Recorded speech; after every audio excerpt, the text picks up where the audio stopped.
Greetings, Mavericks and new viewers.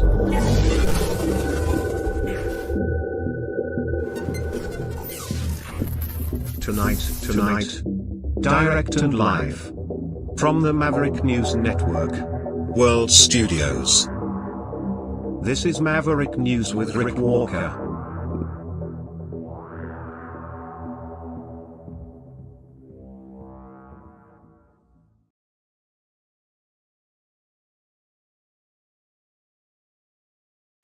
Welcome back to Maverick News. Everyone, great to have the Maverick family here because we have a big night ahead of us.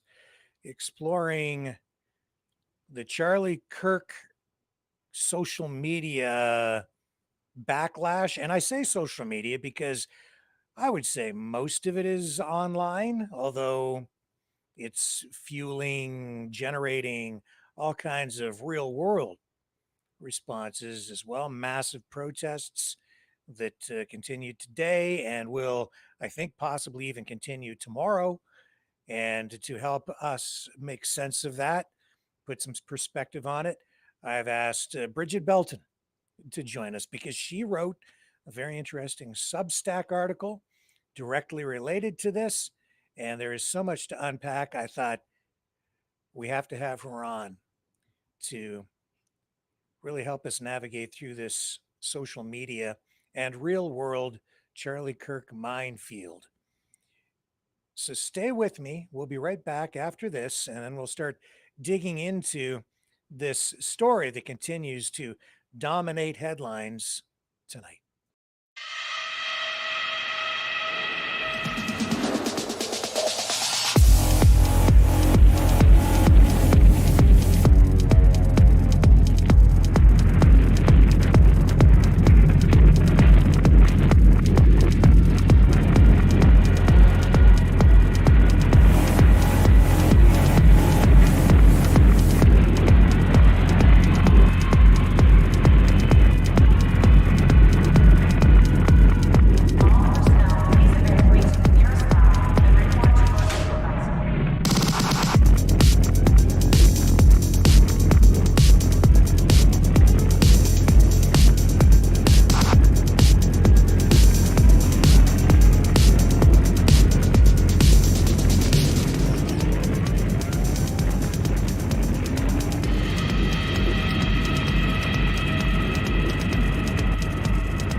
Maverick News.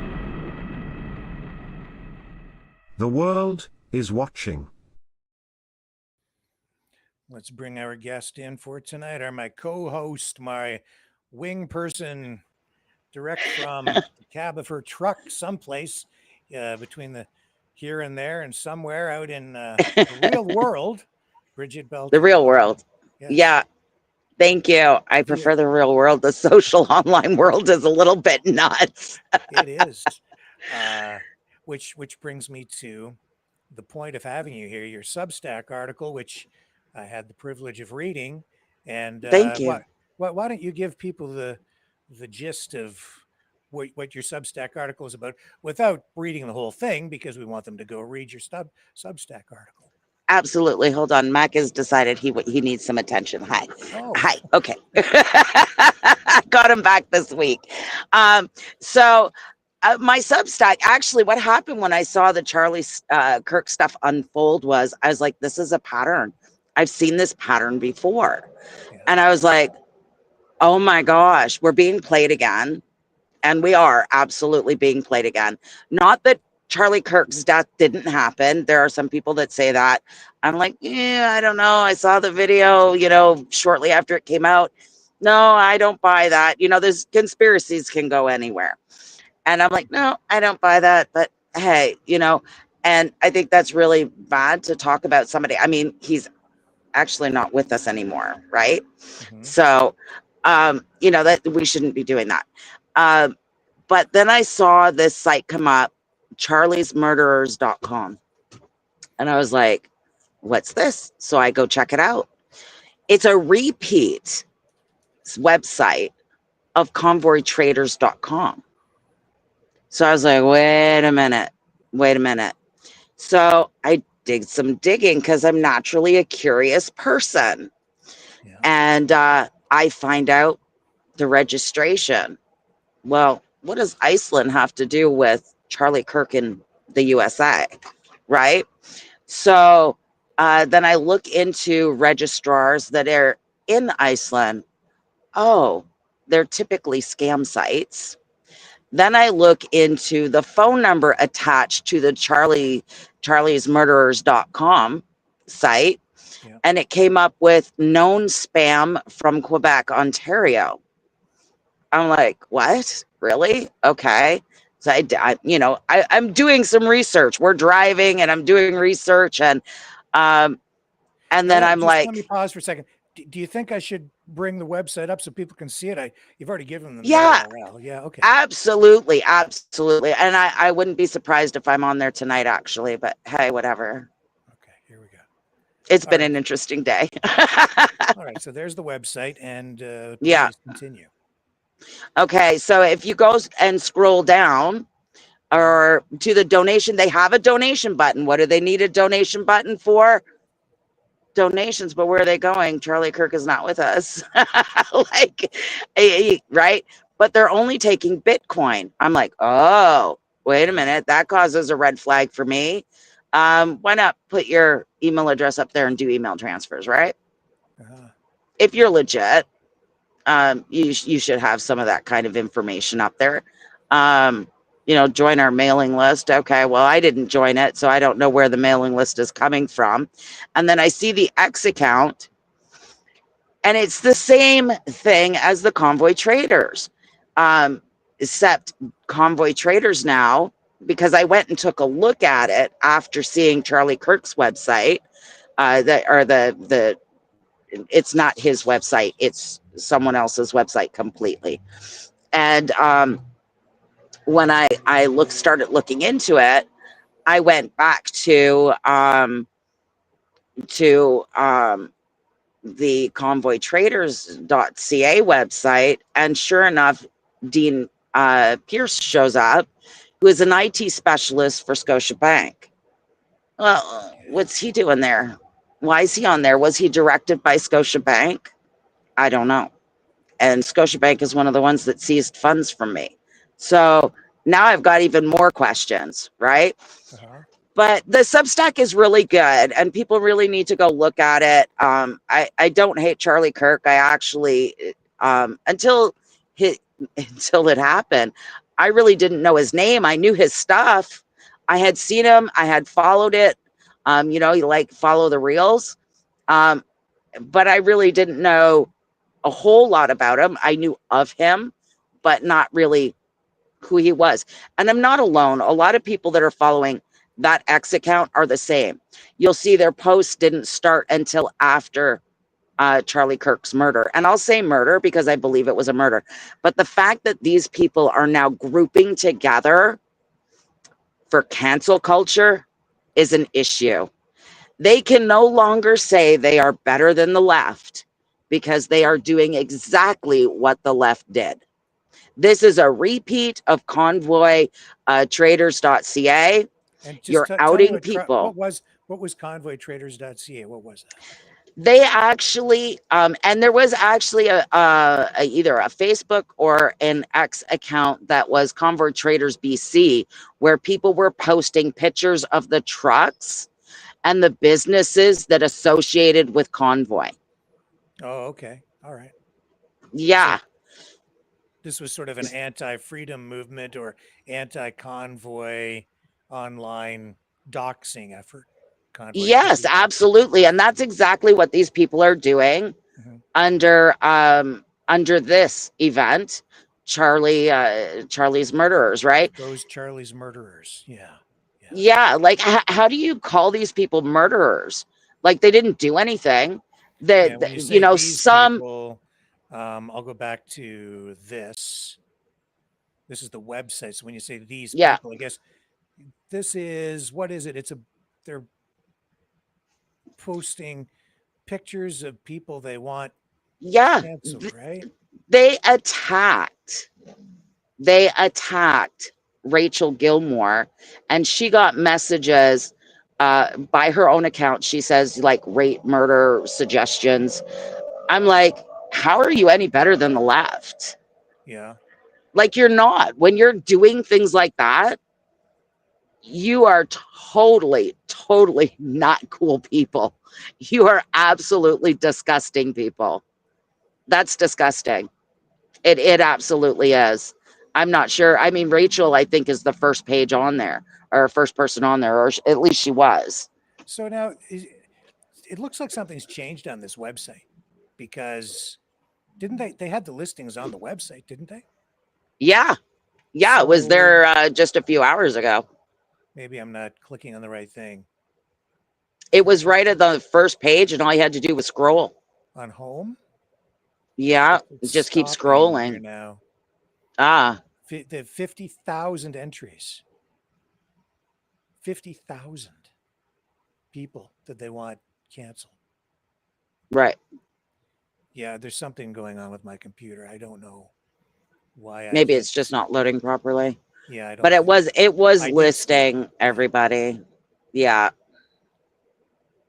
So to make a submission, they want full name, their employer, location, where they live, Yeah. whatever, profile Yeah. screenshots, post screenshots. Yeah. Please do not send anonymous posters. Yeah. Yeah. Oh, you know why?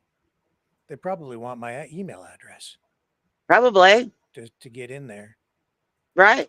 Yeah, that's probably what it is. So that they've got me on record. Okay, well, hang on. Now they have a list, right? That's I right. mean, think about Yeah. it. This could be a list, right? Yep. This could be a list of far right that could be used by the far left at a later time. Right. I wouldn't want to be on a list. I don't want to be on a list. Yeah. Incredible. Okay, so here I'll do this. See if I get the list. Whatever they're doing here. Well, they got my email address now. Yeah, I saw it. Yeah, just yesterday when you sent this to me. So I saw Yeah. all the pictures, but it's not loading for me. Now maybe it's crashed because they have so many, or I don't know. I don't know. But yeah, definitely. And I know that I didn't Well, know and what Rachel Rachel has Gilmore. posted on Yeah. her site that she was on here. So, Yes, she did. I saw yeah. that. Yeah. Yeah. In fact, I'll look up that.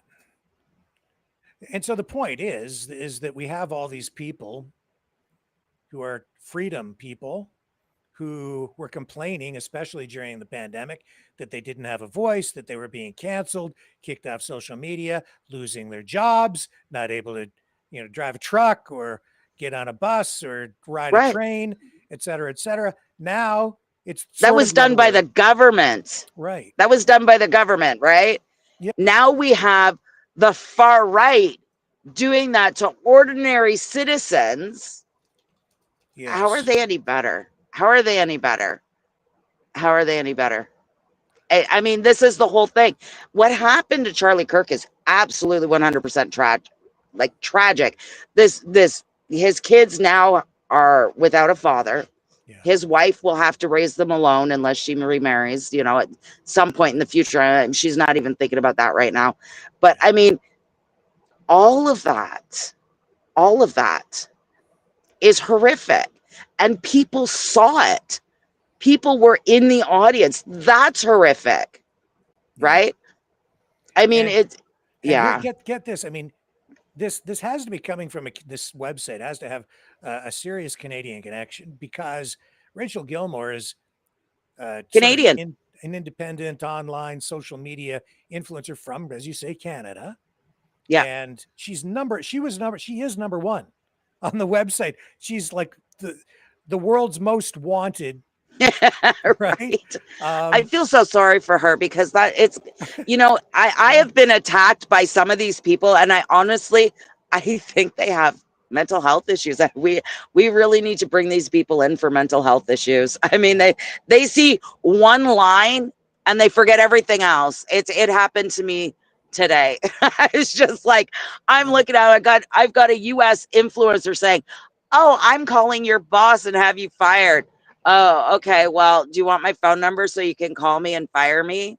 Mhm. Because I doubt I'll fire myself. And like I So, seriously doubt it. all right, I'm gonna let a little bit of this roll. Hi, I'm Rachel, Yeah. and my name is currently first on a website claiming to expose Charlie Kirk's murderers. You might be wondering how I got here. Yeah. I'm kind of wondering that too, because for the last 2 days, I've been getting messages like this nonstop, claiming to know where I live and saying they're coming for me. Now, what did I say to deserve all of this? I said I was terrified to think of how far-right fans of Kirk, aching for more violence, could very well turn this into an even more radicalizing moment. That analysis came from the fact that I am an experienced journalist who has extensively covered right-wing extremism. That's also why, by the way, a lot of people hate me and want to shut me up. And I was immediately proven right. And suddenly I was like the face of people celebrating Charlie Kirk's murderer, even though that literally never happened. And it's made the last 48 hours of my life a living hell. Every single person who's ever disliked me is using this as a chance to get their pound of flesh. People are out for blood right now. And there are people out there who are using this moment irresponsibly to serve up their perceived political enemies as a sacrifice. And for what? They're just proving me right. And I just really hope no one makes good on these threats, because I now have to live as if they might. Which is exactly, you know, my Substack talks exactly about this, about how either left or right use this against people. I mean, it is so bizarre.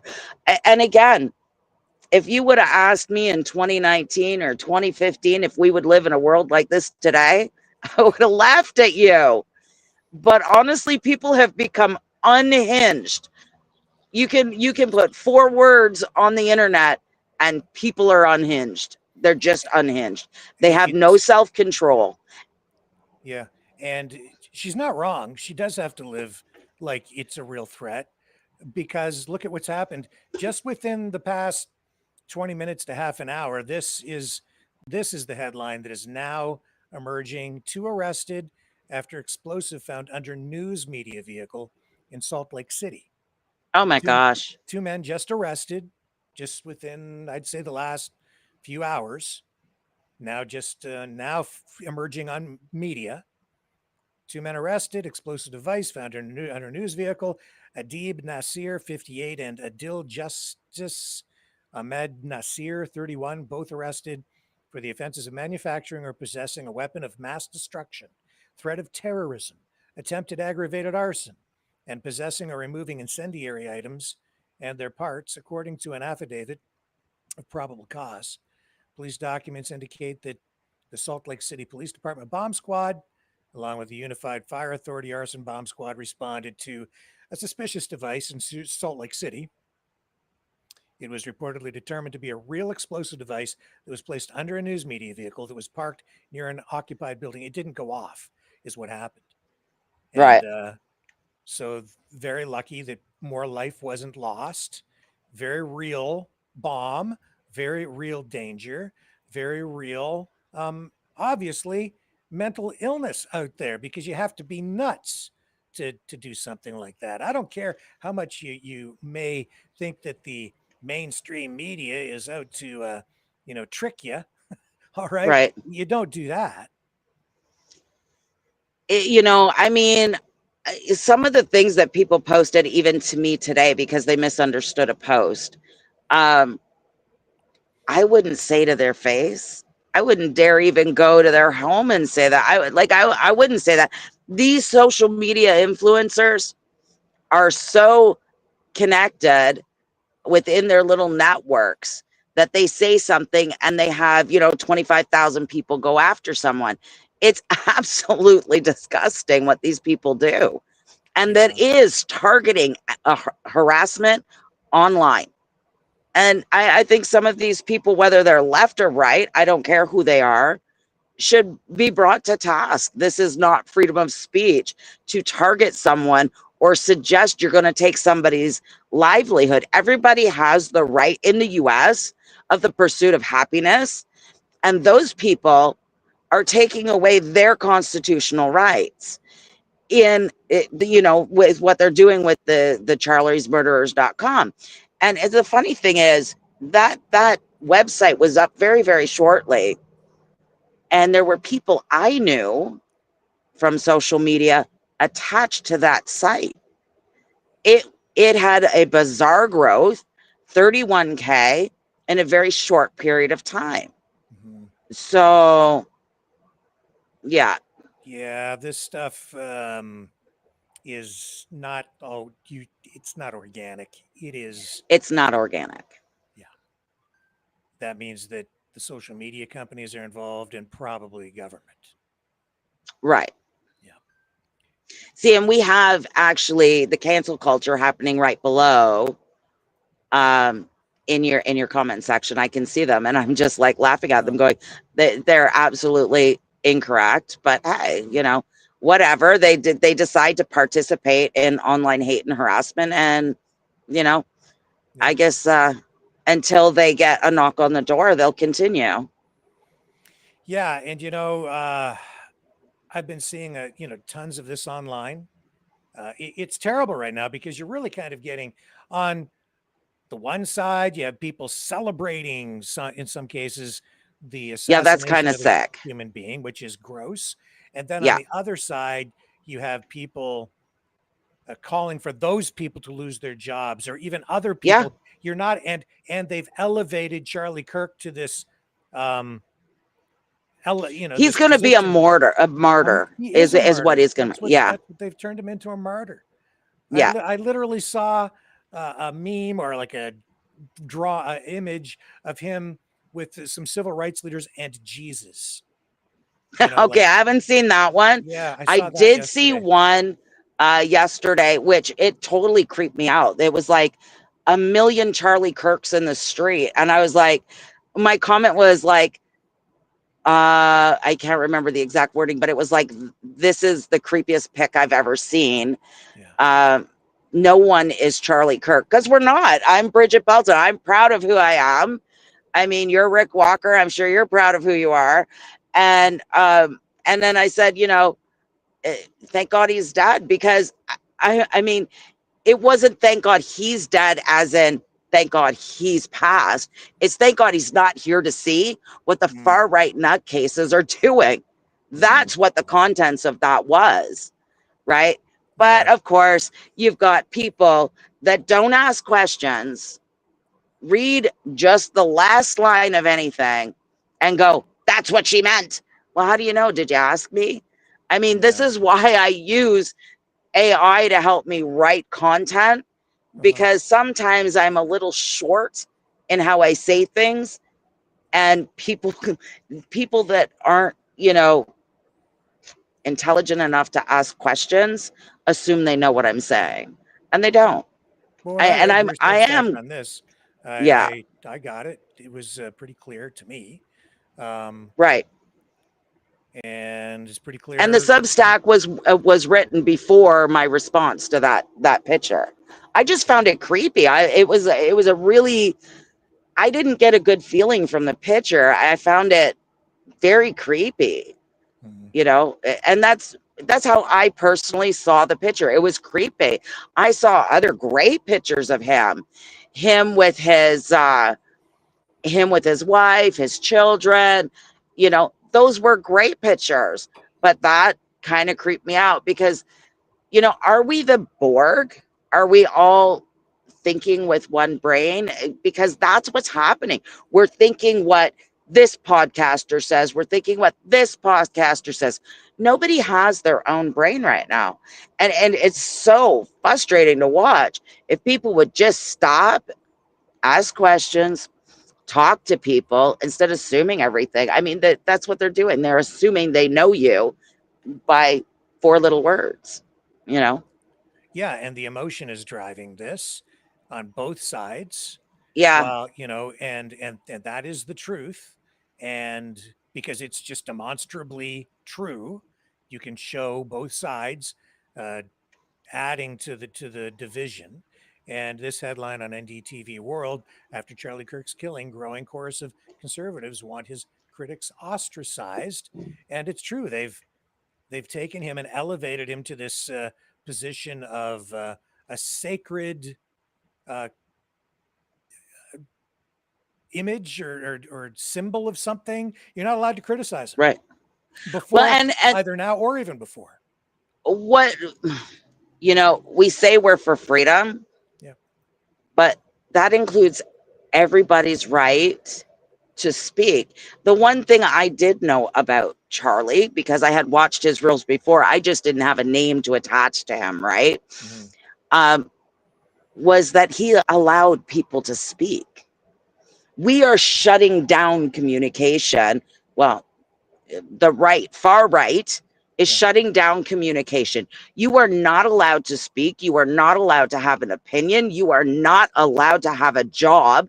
You're not allowed to feed your family because you don't agree with them. Yeah. How And is that, that freedom? That's yeah, not freedom. That's yeah. not freedom. Right here, after years of complaints from the right about cancel culture, this is what this article says from the left. Some conservatives are seeking to upend the lives and careers of those who disparage Charlie Kirk after his death. They're going after companies, educators, news outlets, political rivals, and others they judge as promoting hate speech. It's same They're stuff. promoting hate That's right. speech. Yeah, a campaign by public officials and others on the right has led just days after the conservative activist's death to the firing of or punishment of teachers, an Office Depot employee, government workers, a TV pundit, and the expectation of more dismissals coming. And yeah, Transportation Secretary Sean Duffy posted that American Airlines has grounded pilots who said who he said were celebrating Kirk's assassination. And I saw Microsoft, senior Microsoft employee, post that they had lost their job. It's just the I same think stuff. anybody Other that stuff. had made those calls on those people and that had them fired, they should pay for the wages that they've lost. Because now, not only are you targeting someone, you're targeting that person's children. So you're all about starving children because people don't agree with you. What about their wives, right? Yeah. Just because someone has an opinion, oh my gosh, have we returned to preschool? I mean, I Like, do, I do understand. There's sort of, I mean, there's a line of good taste, and then there's how far do you go before it becomes completely unacceptable. And I certainly don't agree with anybody that's saying that anybody deserves to die like that. Uh, right. so I'm not sure where you draw the line, but what I don't agree with is all the doxing and the mob mentality where it's like It go is a get them mob. and then cancel Yeah. them all, right? Well, Because yeah. And one of the ones that are coming after me, right in her thing, it said, go get her. She's fearless. And I'm like, yeah, well, my response was she needs to be sued for targeting people online. That's targeted online harassment. yeah. So again, people really need to watch because people are going to get fed up and the courts are going to be full. It's Yeah. it's sad, but that's where you're going. I mean, War Campaign is a really great example. One of the guys had done a meme about them and about a comic book guy, and he actually got sued for it. We've gone beyond, so far beyond making a crappy meme about somebody to now that we're taking their livelihood so they don't feed their children. And if you feel good about doing that, there's literally something wrong with you. Yeah, or They, sometimes like, maybe even yeah, someone's life. So this is, I mean, I'm sure that a lot of people here tonight are familiar with Douglas Murray, author. I would call him a modern day philosopher, intellectual. A lot of respect for him. A very intelligent guy. He was on Sky News. He's a regular contributor on Sky News Australia. He's over here with Rita Panahi, and I have to say that what I heard here, and this is him commenting on the Charlie Kirk assassination not too long after it happened, but the way that he sort of dismisses or makes excuses for, the conservative right in this case, I don't really agree with him. And just listen to this, and I'll get you to comment on it, Bridget. And okay, found it turning point.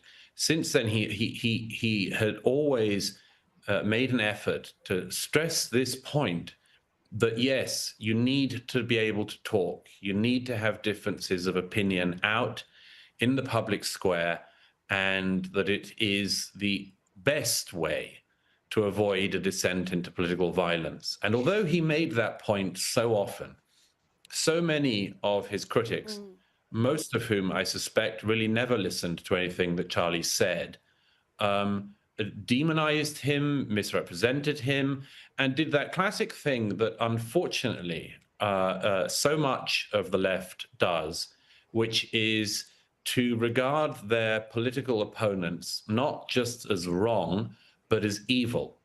And this is something that many of us have pointed out over the years. Most conservatives tend to think that the left is wrong, but not that it is certainly not in its entirety evil. But that favor is not returned the other way around. And so we have people routinely claiming that mainstream conservative voices like Charlie Kirk's are somehow extreme, and that they somehow themselves are causing harm. Think of all the people in recent years who Charlie has talked about, who you and I, Rita, have talked about, who have said... Okay, the point is... Leave the conversation open. Do not target people. Do not call them evil. Do not call them names. Leave the conversation open. That is what he's just talking about. That, you know, one side calls the other side evil, saying the left side does that. Well, what is the right side doing right now? The exact same thing. And they can't see it because they believe they're higher than someone else, and they're not. Everybody gets out of bed and puts their pants on exactly the same way. Well, I don't know. I've seen a weird guy put it on 2 legs at a time, but for the most part, everybody puts it on exactly the same way, right? So why are you out there saying this person's idea is, you know, I mean, yes, suggesting he die, suggesting he should have been shot, glad that he shot. No, those are not okay things to say, right? But you don't get to take their job, their livelihood, and starve children in the process. That is evil. That is pure evil. And if you're doing that on the right, you need help. Dial, it's either hashtag 988 or star 988, 988. It's the mental health helpline in the US and Canada. Enjoy. Go talk to someone. Douglas Murray says that the left says that the people on the right are evil, but the right never does that to the left. Yes, we do. Yes, they do. Yes, like yes.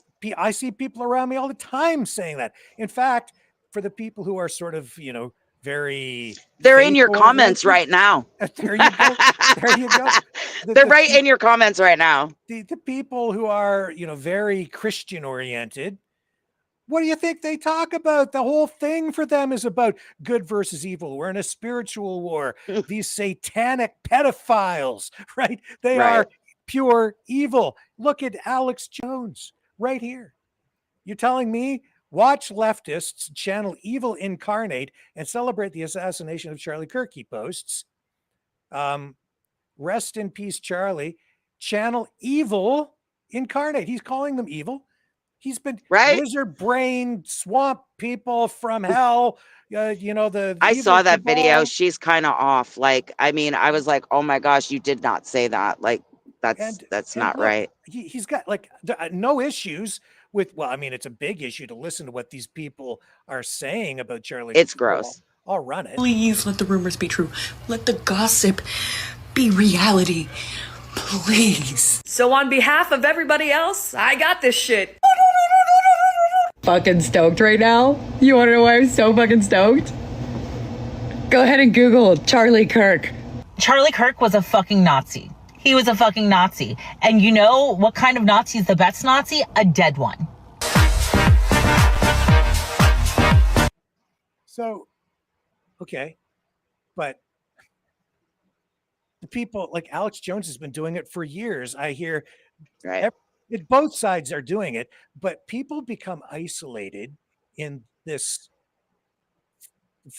social media psyop war thing, whatever it is. And you become, where I see people becoming blinded by their emotion, blinded by their devotion to their tribe or their team.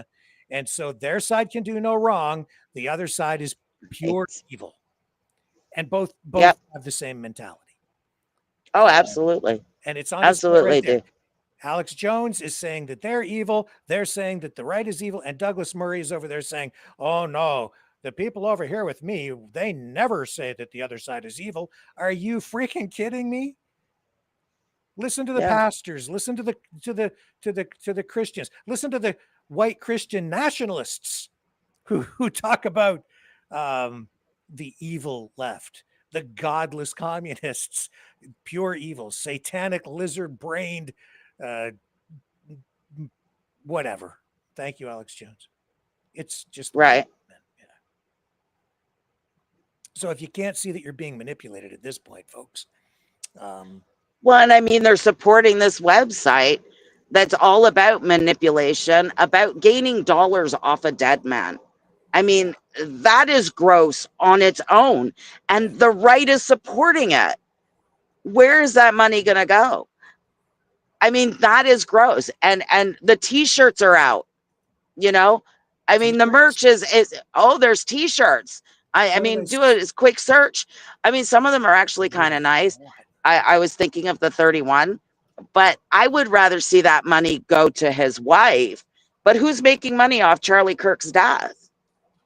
Like, that's horrific. Those kinds of things should go to his wife and his children. I mean, they don't have a breadwinner in their house anymore, right? Tom McDonald put out something. Oh, yeah, he was showing that Charlie had sent him a message going, oh, I like your stuff, right? Whatever. And it was just a quick exchange between the two of them. And I suggested to Tom, why not do a benefit so that the money can go to his children? Like, that's what people should be doing. But these t-shirts, they're going to somebody who is profiting off the death of a man who was trying to bring some sort of normacy, I'm not saying that right, but normalcy to the general public, make you think on both sides, right? Yeah. I would not, why would someone buy a rest in peace Charlie Kirk sweatshirt? I don't think I'd want to wear that. No, there's a really nice one though where it says 31 and it has him in an image in it. It's actually, I saw it and I was like, oh, that's really sweet. But if the money was going to his wife, that'd be a whole different thing. So, I mean, you can avoid these people that are making money off of Charlie Kirk's death, and you can go. Charlie Kirk has his own. Go there and buy a t-shirt. I had never even, my brain doesn't work that way. I had not even occurred to me that people were making t-shirts after his murder. Yeah, like even on his website, his own personal website, he has barbecue sauce you can buy. I mean, go support the family. Don't support people that are like gaining money off of his death. It's sad. With Trump, we made t-shirts here, but he survived it and then used it. So that was about surviving an attack. And this is like, the guy's dead. I know. This is morbid. This. I think so. That's my personal view. Yeah. I can't imagine. I wouldn't want to be walking around with that on my shirt either. It's just no, and he had really nice shirts. He had shirts that said freedom on them. Nice, simple stuff. So, I mean, go buy one of those. You'll support his family. I wouldn't buy from an online retailer. It's just somebody making money off of Charlie Kirk. The man is dead. And the far right and what they're doing right now, they're just destroying his legacy. In my personal opinion, I think the way they're behaving is not what he represented, what he believed in, or how he portrayed himself. He was open to conversation. Yeah.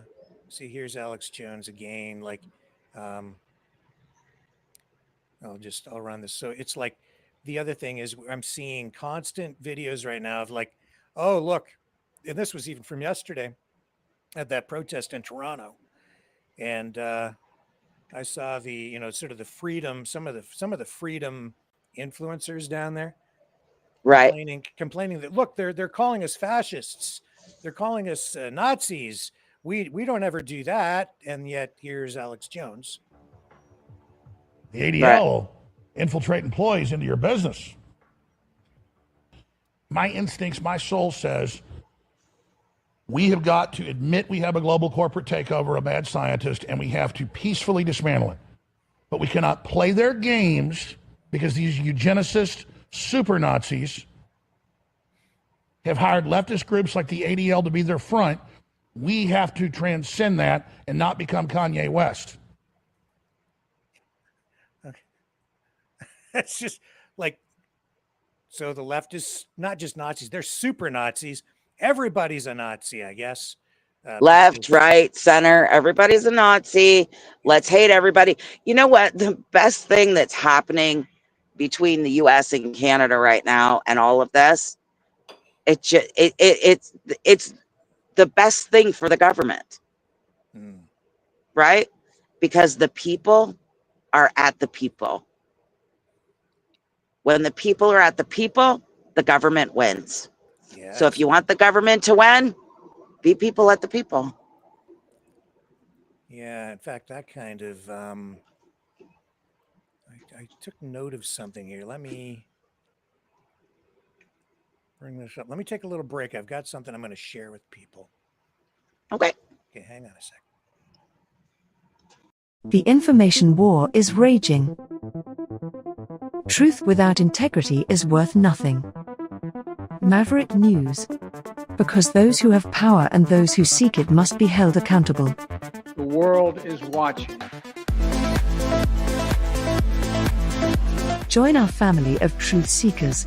Donate today and add your voice to the chorus of Maverick Knights. Donate at maverickdonations.com. Truth. Integrity. It's the Maverick way.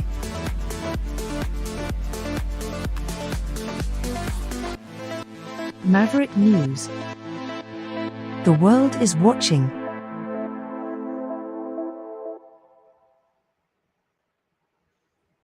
Okay, this is a video by Chase Hughes I came across. I don't need to run the whole thing because he makes his point really in the first, I'd say probably a couple of minutes. Charlie Kirk is dead, and it exposed something vile and horrifying that I want to share with you right now, just kind of candidly. He was murdered while he's speaking in public to a group of college kids. And there's one part of this that I think should horrify you to the deepest parts of your very soul. Instead of a universal outrage, instead of every decent person saying this is insane and this is wrong, the internet seemingly lit up with these celebrations and cheers and memes and people actually laughing and celebrating the murder of a man because he wore a different political jersey. So let that sink in for a second. And I don't think any of this is about Charlie Kirk, the person. And I don't think it's about whether you liked him or hated him or didn't even care. I think it's about the fact that political murder is somehow just another headline nowadays. And we scroll right past it. There is a whole new low for where we could go. And you have people online cheering like it's their team winning a Super Bowl. And what you're seeing is an evil, evil mask slipping. This is a signal, and it's a signal that we, and I do mean we all, crossed into something that is a lot a lot darker than just politics. This right here, what we're seeing, is what happens when violence becomes part of a political conversation. When actual TV networks air over and over clips that encourage people to see the other side not as neighbors that we might disagree with, but as enemies that need to be destroyed, as the threat to society. And you've seen it, I have no doubt. We all have seen this. People in the media saying these people are a threat, these people are dangerous, maybe some violence is justified, and it's not fringe anymore. This is mainstream. And there are thousands of these clips out there aired to millions of people, kind of nudging, suggesting, maybe planting seeds that maybe a fist, maybe a bullet is a legitimate form of political debate. You resist the temptation to run up and wring her neck. Biggest terror threat in this country. I'd like to punch him in the face. I said if we were in high school, I'd take him behind the gym and beat the hell out of him. Punch some people in the face! When was the last time an actor assassinated a president? They're still going to have to go out and put a bullet in Donald Trump, and that's a fact. A lot of people don't have the attention span to maybe stick with this, but I pray that you do, because I'm going to expose something here that's going to change everything for you if you stick around. But here's the irony, and what I think is an absolute concrete law of history. It's concrete law. The minute that your ideas require violence to enforce or spread, they're already completely bankrupt. Every tyrant, every failed ideology, every social collapse starts the exact same way. The debate dies, then violence takes the place of debate. And you can't argue with a gun. You can only kill with it. And when killing is the substitute for a conversation, society as a whole starts falling off a cliff. And we all, myself included, we all have been sold the biggest con of our entire life. And this is that the problem is left versus right, or Republicans versus Democrats. And that is the distraction fireworks show that they want us screaming about while they're doing something else. And this is a magician's trick, and I'm about to really show you what Charlie, God rest his soul, has kind of exposed here. If you turned on cable news today, you go in your living room, turn it on, maybe you scroll social media, what are you gonna see? The absolute fringe. They're gonna show you the loudest, dumbest, most cartoonish people from the other side blasted in your face 24/7. You're not being shown your neighbor or your coworker or the mom next door who votes differently. You're being shown a bunch of professional lunatics that are handpicked to make you think one thing. And the one big thing that they want you to think is, oh my God, these people are insane. They are the enemy. That's the reason that we're going downhill. And none of this is an accident. This is word for word textbook psychological operations. And military psyops manuals literally describe how you isolate a target audience, then you pump them full of a bunch of outrage, you create a tribal us versus them identity. This is straight out of a psyops textbook. So why would we want to do this? Or why would psyops want to do this? Because once you're locked into tribal thinking, you're going to swallow anything. You're going to believe any lie about the other side. You're going to cheer when other people suffer. You'll excuse things that you would never excuse in your own neighborhood if you watched it right in front of you and it was one of your neighbors. This is exactly the playbook on how you get otherwise decent, kind people laughing at a murder on the internet. That is how you radicalize a country without firing a shot. And let me tell you something that you're not supposed to think about right now. You share more in common. You share more with somebody across the aisle than with a billionaire donor or some media executive pretending to speak for you. I don't think they want you to see that. They need you divided. They have to have you blind and full of rage, because a united, sane, connected public is the one thing that they actually fear. So how does a normal person, just a regular person, a guy who loves his kids, pays his bills, maybe argues politics at Thanksgiving, how does he turn into somebody who cheers at the assassination of a political opponent on the internet? This does not happen overnight. It is a formula, and I'm going to lay it out for you very plain right here. Number one is isolation. And this is where you don't just disagree with people anymore. You're told not even to interact with them. You don't have friends on the other side. Don't date them. Don't work with those people. You need to cut them out of your life. That is step one. And if you're paying attention, that's also step one of joining a cult. So step two is echo chambers. You surround yourself only with opinions that sound just like yours. Social media makes damn sure of this. And algorithms serve you more of what already pisses you off. And this has been proven and documented in research. So that rage gets recycled and concentrated like moonshine, like a moonshine still. And if you haven't caught on yet, this is step two of building a cult, a dangerous cult. So step three here is the tribal script. This is the us versus them narrative. Your side is righteous, their side is evil. Every single issue is framed like a holy war, and it doesn't matter if it's taxes or healthcare. It's suddenly life or death, and it's good versus evil. And if you add outrage and righteous superiority, and our brain chemistry starts going bonkers, crazy, that cocktail makes people feel morally justified in hating and silencing and celebrating violence. That is true radicalization. That's how you turn regular people into basically a sleeper agent without them even knowing. The bad news is that what I just said is only the beginning, and it's happening on both sides of the imaginary aisle. Here's the truly horrifying part. All of this, it's not just a result of some advertising and algorithms. This is deliberate, and I would stake my reputation on it. This is not just some accidental byproduct of politics. This, what we're seeing right here, is engineered step by step to keep you outraged and blind and keep you just kind of stabbing and punching at shadows. All the while, this real power, the people who profit from division, stay completely untouchable. So keep this in mind while we're talking. You have more in common with someone who voted different than you did than the people that you see parading their narratives on TV. Please keep that in mind forever if you're able to. And see?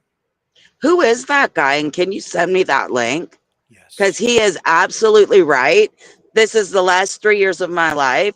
The cult surrounding Leach and Barber follow that exact narrative that he said. It is a cult. Yeah. I don't doubt it. It's a cult. Yeah, it's Chase Hughes from NCI Chase University. Hughes. Yeah. Thank you. I'll put it in the chat too for everybody. Here you are on Rumble Channel 1. There you go. Thank you. Yeah. No, he's absolutely right. I mean, I'm listening to it. I'm like, holy cow. Yeah. It's right there. He points it right out, and people have no clue they're being used. That's right. Yeah. I can tell you, as somebody who has worked in media all my life, I was noticing this even back in like 2016, really became aware of it, during the pandemic. As I'm watching Facebook at the time, I noticed that what they were doing to me is they would feed me like a whole series of videos that would piss me off, get me really upset, right? Then I'd get one that I would agree with, and I'd be like, yeah, that's right. That's exactly right. And then I'd get a whole series of videos that would really piss me off again. All political stuff at the time, right? Because Facebook at the time was very invested in news and politics and driving it with emotion in just that way. And it would make me, through the emotion, through the dopamine rush, I would comment on stuff. They're fucking wrong. No, like exclamation point, right? And then I'm kind of glad that the Chris and Tamara cult got my Facebook, extinguished, because I'm sure I was like, yeah, during COVID, I must have been a lunatic on social media. But that was the one I was really, typing on. But I was like, anytime I'd see anything, I'm like, no, that's not right. No, you're right. We did that. And, it's taken me 3 years of not just 3 years, but the COVID to live through that. And then to live the aftermath of Convoy to actually understand this whole game. And it's like a 5-year process of going from one step to the other, and you starting to see patterns. We learned patterns in public school, right? We learned how to address and see patterns. And now when I see things like the ostrich farm, I'm like, there's a pattern. There's a pattern over here. There's a pattern over here. Why are we like, look left? No, look right, because whatever's going on that they want you to look left for, we're missing something on the right. And it's Ostrich. troubling. That ostrich thing. It's troubling. I don't know. I stumbled on this. I think it was yesterday or the day before. Do you know what they've done out there now? Oh gosh, I like try and not follow that at all because I'm just like, how silly. How silly. The Freedom Convoy that was against vaccines are supporting vaccinated COVID-19 birds. I'm sorry. I just can't get over that. I'm just like, they were going to be used to masking you. Yes. I can't do it. I can't support. I'm like, this is the silliest thing. And someone said to me, oh, well, they came around. And I'm like, no, sorry. That's what they're still fighting for. Exactly I'm like, right. no. They want more of that out there. That's why they want the birds saved for actual research. But get this. Tell me that this whole thing is not political when this week, a couple of days ago, they named one of the ostriches Charlie. No. Like, you've got to be kidding me. Like, seriously? Right. So they named one of the ostriches Charlie. Is it a new ostrich, or is it an old ostrich and they just changed its name? Now we were told that all those ostriches had been named. They had names for all 398 still alive. So I wonder, did they go to court to get a legal name change for the ostrich? Like, so is it all legal? Do they have the paperwork on this ostrich's name? Come on. You know what? Donate now $5 to Rick and Brigitte, and we will actually put together a name tag for the Charlie ostrich bird. I'm joking. No, I'm joking. I'm joking. I don't take money from people. That's other people's gigs. I haven't taken a dime. So from other people after the convoy flows through with the call of the ostriches, they won't just be, culling the ostriches. They'll be not just even murdering the ostriches. Now they'll be assassinating Charlie Kirk, the ostrich. They'll be killing Charlie again. I mean, that's the crazy, because they're trying to, it's the personification of an ostrich, turning it into kind of a character, giving it human quality so that people can feel for it. Now you can really feel for this ostrich. Well, you can go and visit Charlie the ostrich at the ostrich farm in BC. Donate $5 to the farm in the memory of Charlie Kirk. Yeah, Charlie. Yeah. Oh my God. I'm sorry. It's absurd. I'm just being facetious a little bit because I'm just, I'm over a lot of it. And I see something and I see a donate button. I'm like, which one? Which one is asking for cash now? Oh, okay. Yeah. Because apparently their life sucks, and they live better than 90% of the population. But see, the thing, Brigitte, is it's like, what are they asking people to do right now? They're asking people to rise up, and they want people out in the streets.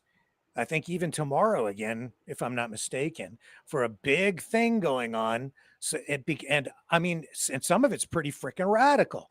And yesterday, did you see any of the protest stuff out of Toronto? No, I was working, absolutely working. Yeah. I saw a clip with Joe. I can't say his last name. Yeah. And all I heard was him. And it was a really odd clip. I think it was Rebel News that was questioning him. One of their, it may not have been, but anyways, it was really weird because all he kept saying was, I'm Jewish. My family's Jewish.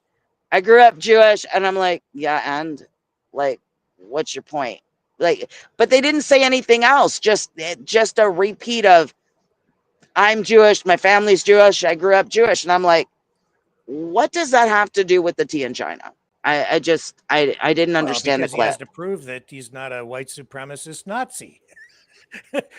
Oh my God, like I'm so screwed because like my That's the family's most. from Germany, right? I mean, we Yeah. were hiding people in the barn, according to my grandfather's story. We were hiding people in the barn so that the soldiers wouldn't rape the women that were left behind. So, I mean, I'm totally screwed. I mean, I don't know how I argue against that other than, you know, I have family members that are of different nationalities. These two guys. Oh, those two. Who are those? Those are the first two to get into a fight yesterday. Well, it started, I guess, and it got worse from there. The one guy's chasing the other guy. They ended up in a big fight, and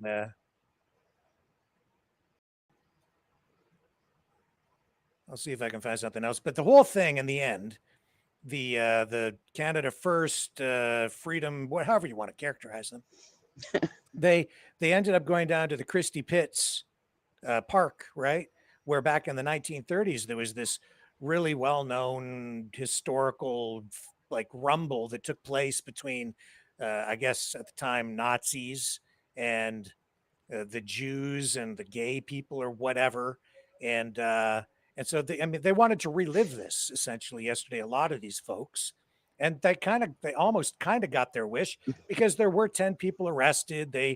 But then in the end, the Canada First protesters were outnumbered vastly by the people on the other side, and they ended up being encircled.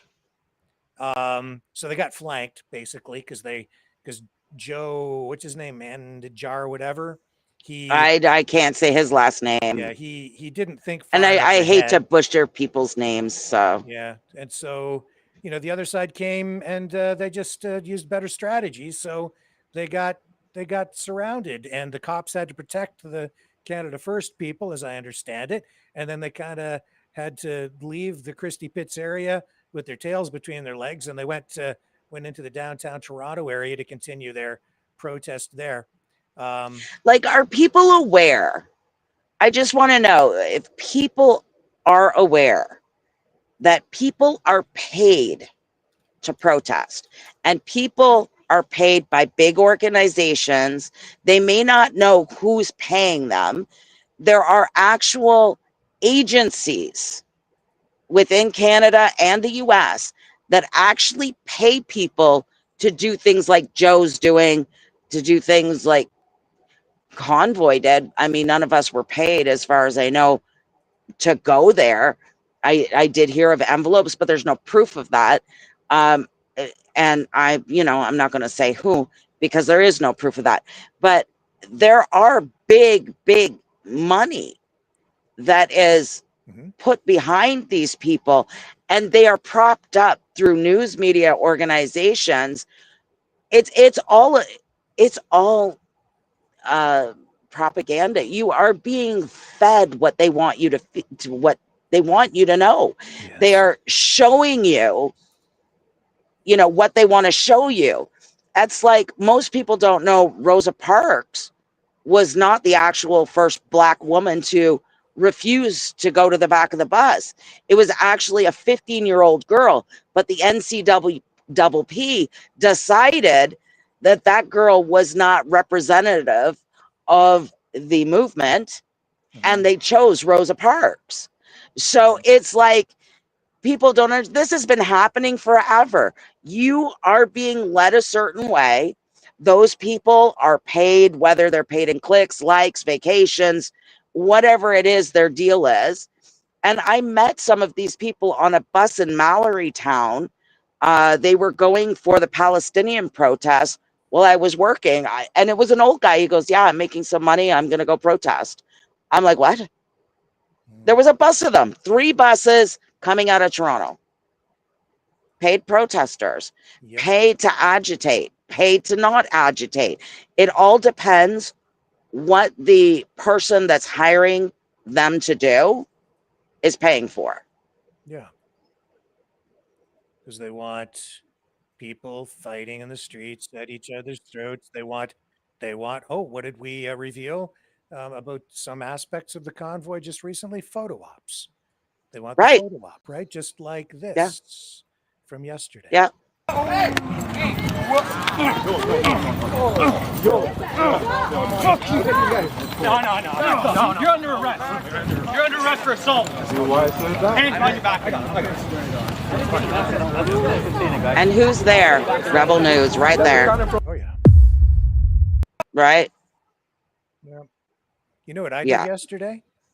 What did you do yesterday? I took my dog for a walk. I didn't look at the internet while the protests were going on. I literally hugged a tree. Literally hugged a tree. Okay. Next time you do that, I want a photo for media, social media. Rick hugs tree. I made a point during the day yesterday of not restreaming or sharing anything about what was going on in Toronto. I was like, it's too fabricated. It's too choreographed. It's all fake news. It's real. It's happening, but we're being manipulated. And I'm just like, I'll talk about it later. I don't need to. I have other things to do right now. You guys go have your race war. It's Saturday and it's beautiful. I'm not interested in all of that. Wasn't that interested in it. I mean, even from Convoy, I am very targeted at what I talk about. I talk about 2 people, maybe 4 people. It all depends on the subject matter and what's happened of recent. But I don't go out of my way to go after anybody else. I mean, you come at me, you're fair game. That's the way I did. You come at me, you're fair game. But I try and punch up because it's the punch up. It's those people that caused the issue, and they need to be out for what they did. So, I mean, yeah, I don't mean it is what it is. I don't mean to diminish the seriousness of the violence and all this stuff going on. But you know, when I was working in television back in the before times when things weren't quite like they are now, I had a news director, and she was actually a really good news director. And she was pretty careful of all the news directors I had. Actually, all my news directors were kind of this mind, and it influenced me. We just don't run out to cover every protest. Just because somebody's marching around on a street corner with a sign, with a message scribbled in magic marker on Bristol board, we don't just go cover that, because we have other things to do. And we don't just cover every fender bender car accident at the corner either. We're trying to serve the public in a better way by exploring serious issues that are constructive, that help us move issues forward so we can get better outcomes with the tax money that we're spending, and better health care, and better help for our seniors or the homeless, and these issues, right? But how do we turn this around? I mean, this is what I'm interested in. I'm interested in how do we educate society enough to know they're being played, because they absolutely 100% are. You are played to feel anger, you're paid to feel disgust, you're paid to, like, they're paying someone to help do this, to make you feel this way. So how do we stop, and how do we get back to being, it's almost, I almost have the answer, and it's going to the wall and unplugging internet for everybody. Go learn to be human again. Go learn to interact. But I don't think that'll ever happen. So how do we move forward as a society and learn to get along? I mean, learn to agree to disagree, learn to have a conversation. I mean, a friend of mine, Judy, she's introduced peace tables. Is that where we go next?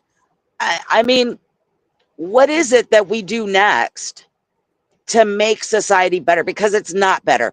It's getting worse. People are spewing things on the internet they would never spew to your face because they're behind a keyboard. Maybe we need to take away all the anonymity of the internet by removing that ability, right? You have to be Susan Baker with your ID. And I hate to say that because that is infringing on people's rights. However, it's gotten to the point, and I know people say this, well, that's how they're bringing in stuff, because you're doing it. If you stopped doing it, these wouldn't be the solutions offered. So how do we self-proclaim that we don't want those things, but we then participate in events where we're creating the only option to have a safe society is to instill those events? Like, how do we get somewhere better?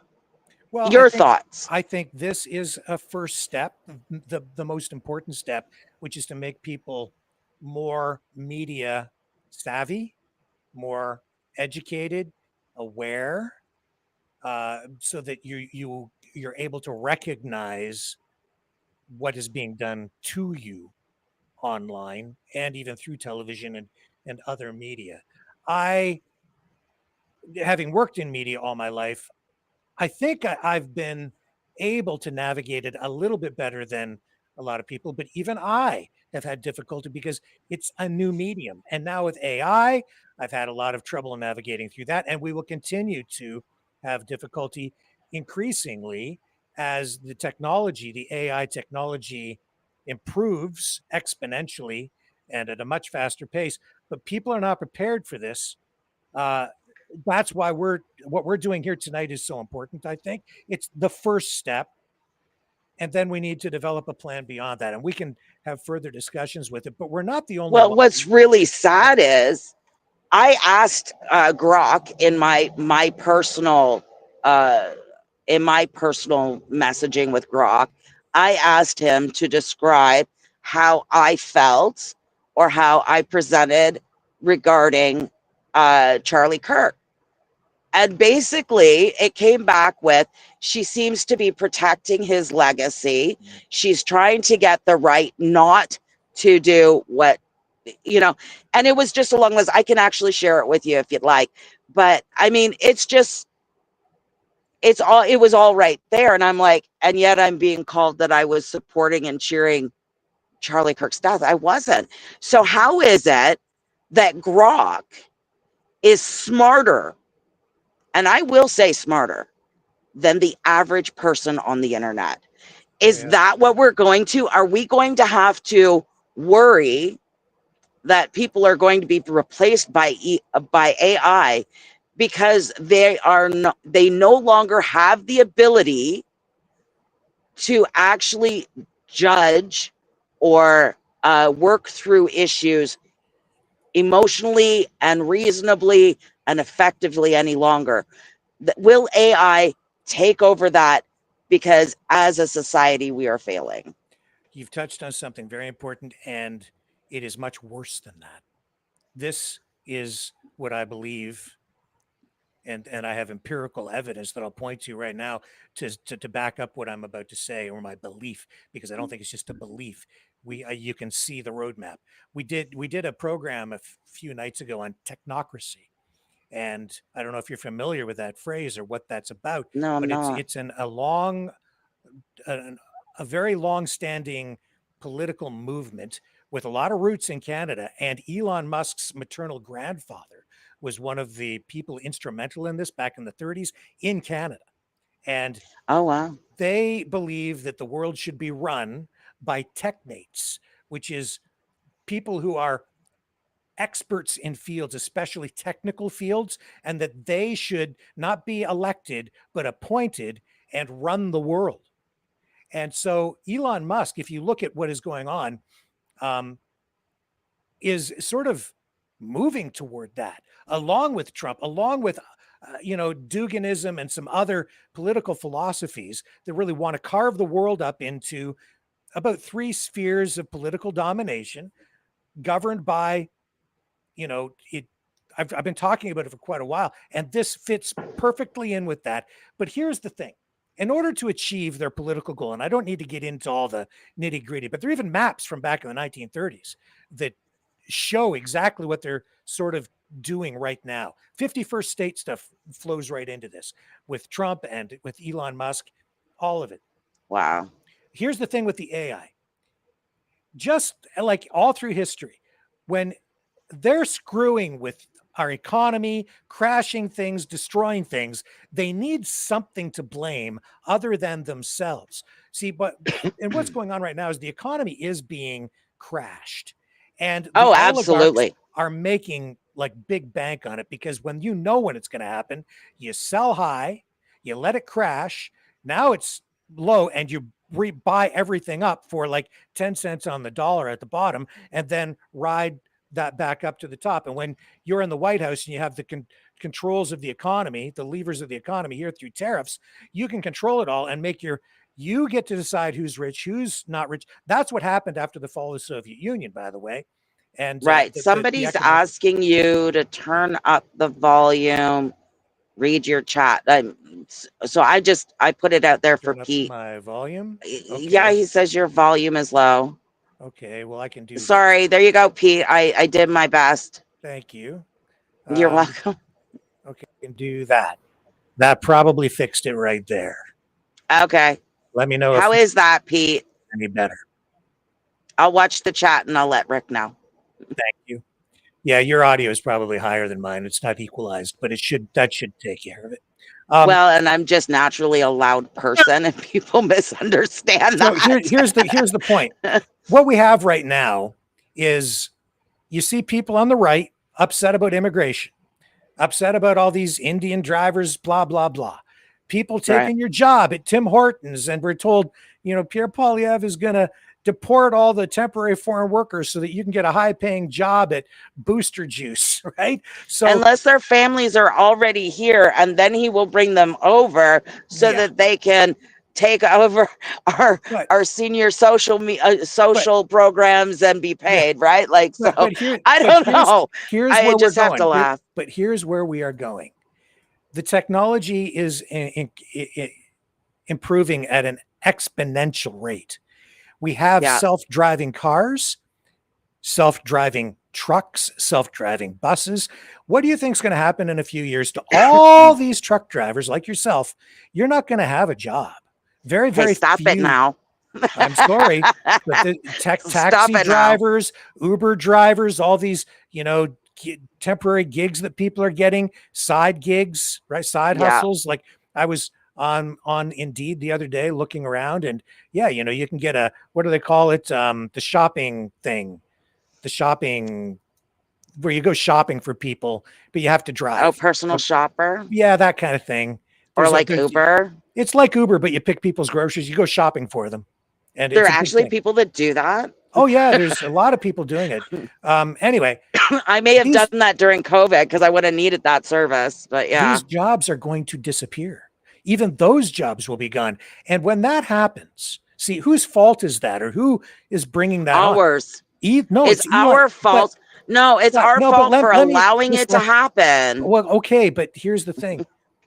It's the technology being brought in by these technates, by all those oligarchical technates that sat around that table with Donald Trump, who a few years ago said that they were trying to ban him off social media. Now they're breaking bread with him, talking about Mark Zuckerberg saying he's going to invest $600 billion. And Donald's, you're my guy. We're best buds. And then on the other side, he's got Bill Gates. And then Elon Musk is he's got, you see? So these are the guys who are doing it to us with the technology. But as society falls apart and everybody's losing their jobs, they're going to say, well, it's not our fault. It's all those guys from India. That's what they're going to say. And then the guys from India are going to say, well, those guys were complaining about us. And then everybody fights while the technology comes in and disrupts society. But they have you blaming each other and fighting at each other's throats while the technology works its way into the system and becomes integrated into everything that we do. This is inevitable. This is why it's always blame the other. It's the oldest playbook in the book. No, blame yourself. Blame yourself. Do you go into a teller anymore and deal directly with a teller? No, you use that little zap card. And that's what my dad used to call it, ATM card, the zip zap card, right? You use that. Do you carry cash? No. Do you go to the store and do you scan your own groceries? I refuse to unless I get a 10% discount as an employee. But no. Like, But we're look, doing it to ourselves. We're participating in the changes because of convenience. That's just like the own nothing and like it. We have been participating in that for a very long time. Lease a car, lease a house, lease your hot water heater, lease your router, lease this, lease that. We participate and then we scream about it. But the reality is there's nothing we could do to prevent the invention of the wheel or the spinning wheel or the tractor or the assembly line or any of these other things. We couldn't stop that. It's technology, and it will change and it will come. And whether you choose to use your card or not, it's happening. And we can't just run away. We can't just go bug out into the woods and pretend like it's not going to happen. Right? We need what we need to do, what we have to do, because it's the only thing we can do is be aware, prepare, and learn to adapt. And remember that while the people profiting from these societal disruptions through technological change, because they now control the means of production and the technology, recognize that it's not your neighbor's fault. It's not the guy on the corner. It's not the guy with the different colored skin. At the end of the day, we all want the same thing: good schools for our kids, healthcare. We want a stable society, a community that we can walk down the street and not get our heads caved in.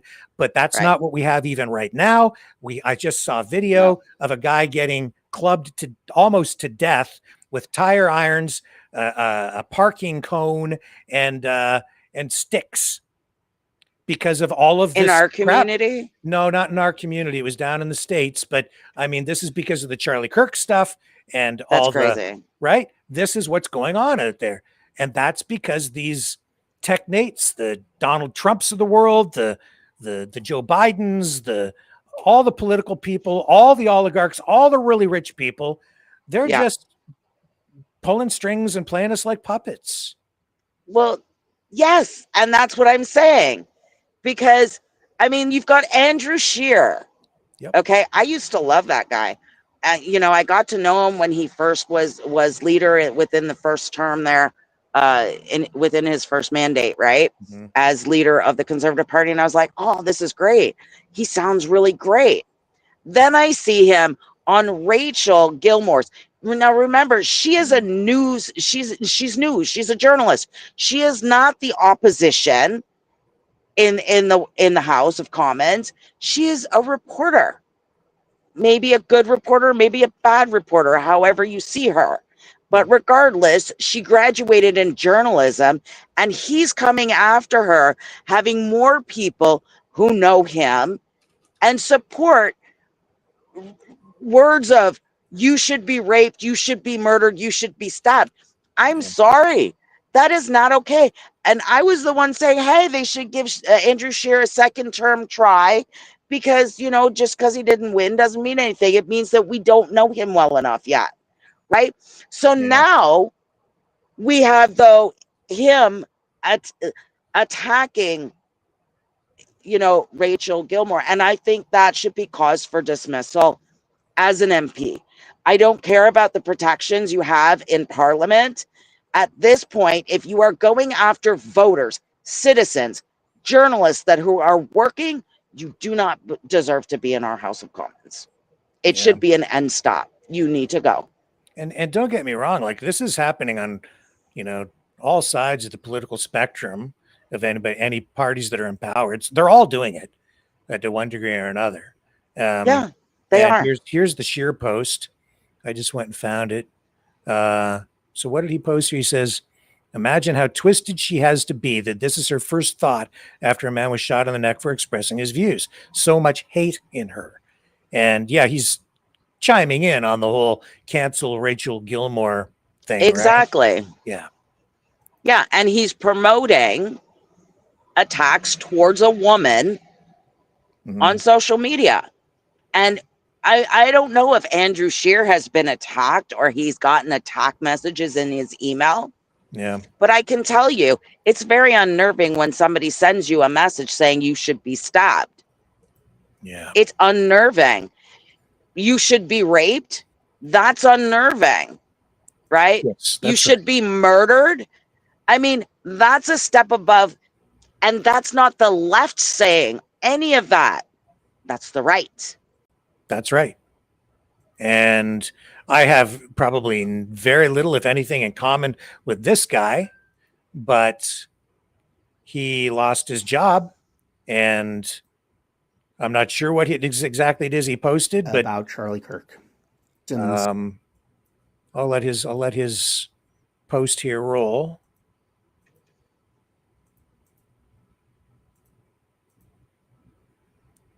Hang on, come on, play. It's frozen, of course. Our internet sucks since they made us change our router. I don't know if you're experiencing the same thing. Yeah. Things in this. You know, there's a comment here. Trudeau called us names and he didn't go anywhere till forced out. The difference between Trudeau and Andrew Scheer is Trudeau did not target a woman specifically on the internet, promoting, knowing that she was being attacked, promoting attacks towards Rachel. Okay. And this woman has gotten rape, murder, and death threats. Like, that is a difference right there.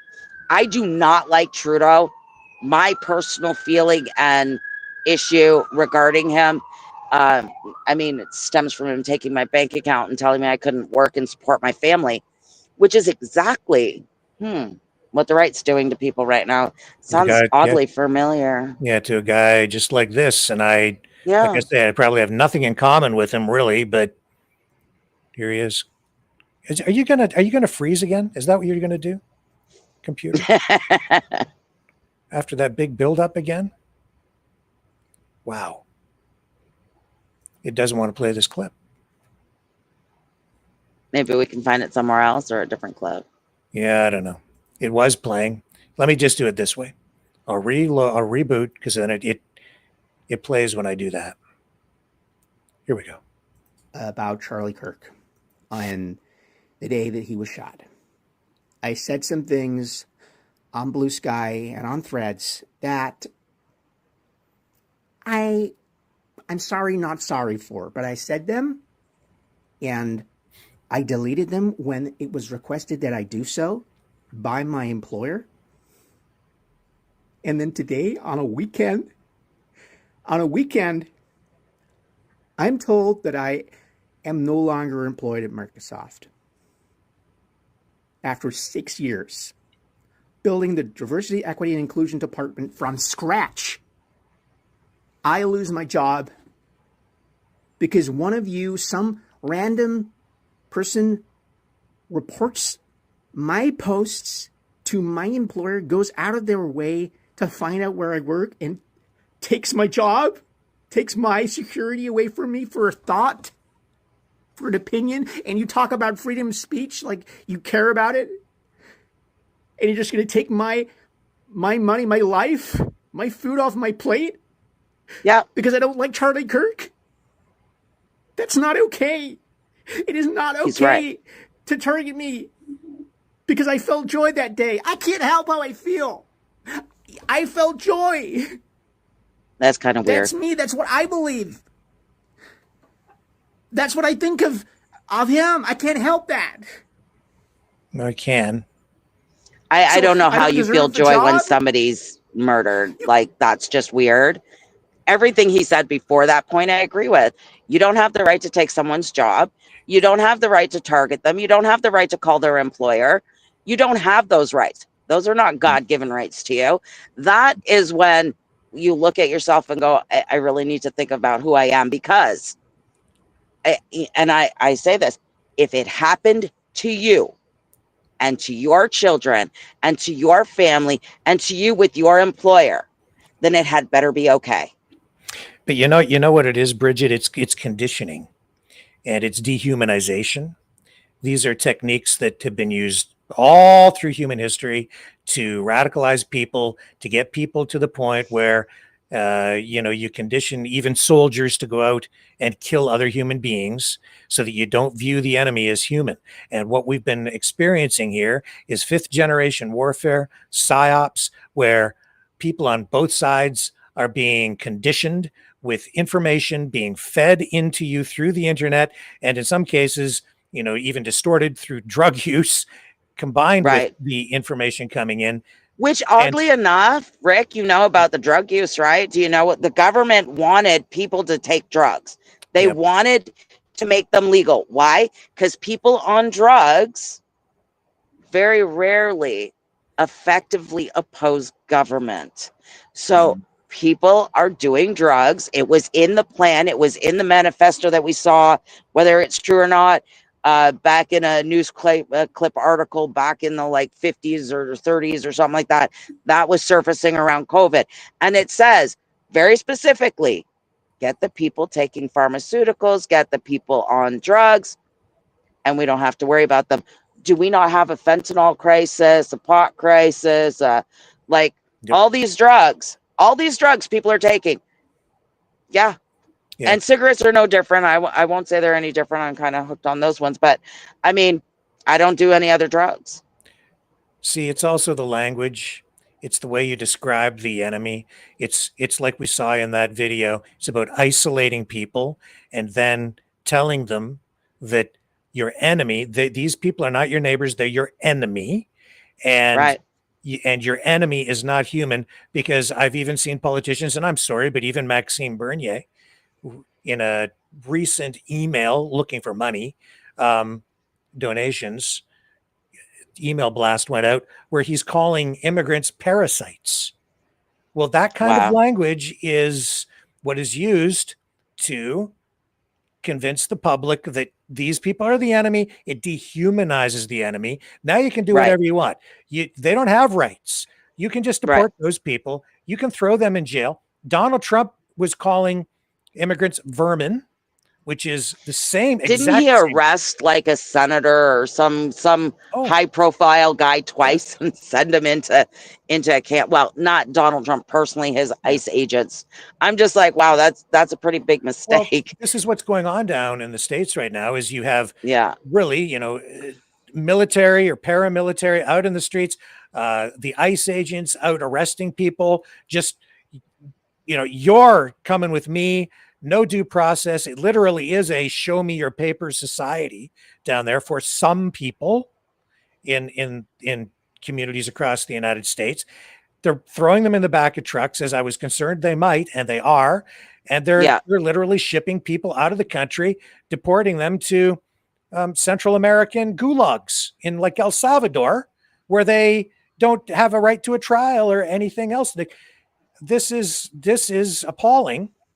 But that's where it goes. I think, where we had the big divide with the immigration in Canada and truck drivers and stuff was when that community, there's some in that community, were stating that it was the fault of the person, the driver, not the CMV driver or the commercial driver, but the other driver for not hitting their brakes. And I was like, okay, that's appalling. Those three people lost their lives. That truck... The way trucking goes is if you had not been there, then there wouldn't have been an accident. You're at fault, right? Which is exactly what it was. But that doesn't mean that every Sikh driver and every Indian driver is a bad driver. I've watched some companies from Brampton. I know of one specifically, but I won't name them. I watched him put his guys before he hired them through backing training and other training. And I was looking in the yard and I'm like, man, I'm 3 years in and I think I need to go train with that guy, because he was hard on his drivers. You can't do this. You can't drive for me. And when I'm in the parking lots at the Loves or the Flying J's or wherever I'm at, TA, it's not the white guy that gets out and helps anybody for the most part. I mean, there are some really good white drivers and that will help. But usually they're filming. Is he going to hit my truck? Is he going to do this? Is he going to do that? When I need help, I can't move tandems. They're stuck, whatever. It's usually a Sikh guy that comes over and helps me. when I needed fluids because I had a problem with my radiator. It was a Sikh guy that gave me bottles of coolant and didn't ask me for a dime. Right? So there is good and bad. It doesn't matter what color you are. There's good people that are white. There's good people that are black. There's good people that are brown. There's good people that are yellow. I don't know who they are, but yellow people, whoever you are, and purple people too, you know? So, I mean, I just had that, my mom's song, Purple People Eater, goes through my head. Oh, But I mean, right? I'm sorry. It just like went phew right through my head. And I was like, yeah, I got to include that. But I mean, I treat people the way they treat me. If you treat me poorly, that's what you're going to get. If you treat me well, that's what you're going to get. So we all need to treat each other better. Yeah, Oh, I have to sing the song. It was a one-eyed, one-horned, flying purple people eater. Makes me laugh. You know who else makes me laugh is Jim Brewer, the comedian, and I think he's kind of got it nailed. Let me bring up his clip here. He's talking about exactly what we are talking about. How many times you got to hear Trump say the central casting? What do you think that means? What do you think? What is Donald Trump's motive to constantly say, not once, a billion times, central casting, central casting. Look at this guy, central casting, central casting. And I'm going to go on a limb here. I don't believe in the whole assassination thing. I see the professional wrestling game. It's professional wrestling. They script it. You play the bad guy. We're going to fight in public. We do our photo op. Then we give it to the public. And then we control their emotions. Yep. You get this side and you guys get this side. And that's what they do. I don't buy it. I'm sorry. I couldn't stand what was happening before him. But I do watch from a distance all of it. One-eyed, one-horn, flying purple people eater.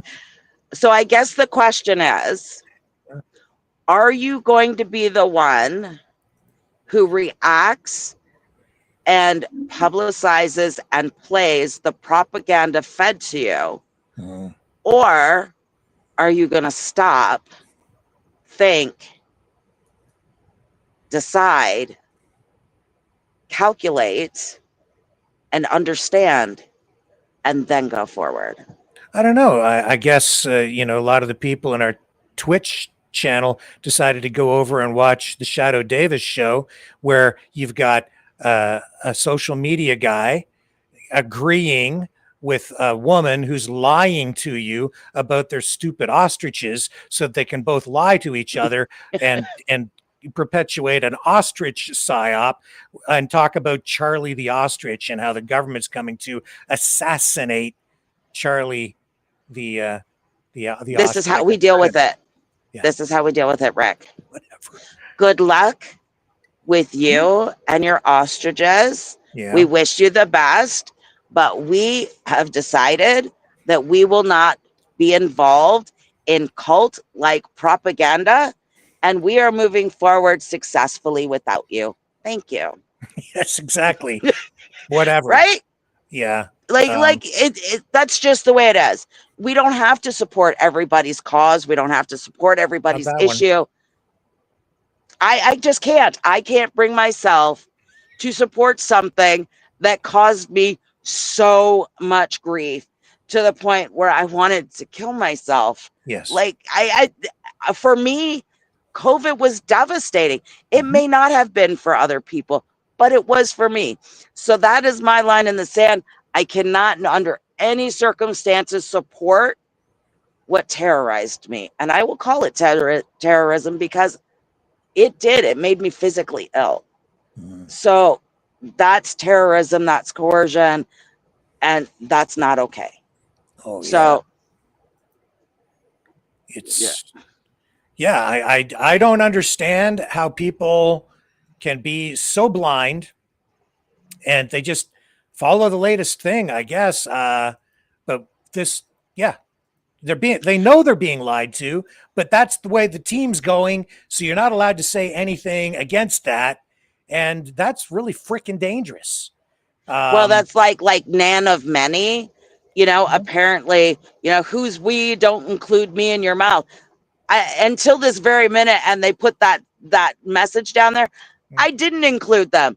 If they don't want to be included, hey, you don't need to be here. That's what freedom's all about. I have the freedom to talk. You have the freedom not to listen. See you later. Have a great night. Maybe go watch Joe Rogan. Just saying. I mean, like, it's a choice. When we had TV back when I was a kid, it was a choice. You could watch the channel or you could change the channel. And everybody has that right. Everybody has that ability. If they don't know how to do it, I'm sure if you hit the arrow button, if you're in an arrow button kind of mode, you can leave that way. I'm just, in case you don't know how. And, this all kind of circles around back to like, what is real, what isn't real. And, this has been really front and center, even during the pandemic. And do you believe in the vaccines or don't you believe in the vaccines? It's not really about what we believe. It's like, what really is the truth? And I think the truth is sometimes being kept from us, or it's being hidden through chaos, including There's even nothing things wrong like, with caution. Nothing wrong with caution. Nothing wrong with that. Until you get the facts and you figure what the truth is. But now it looks like the guy who's supposed to be a champion of free speech, Donald Trump, and a lot of these other people who say they're all for free speech, now they want legislated speech.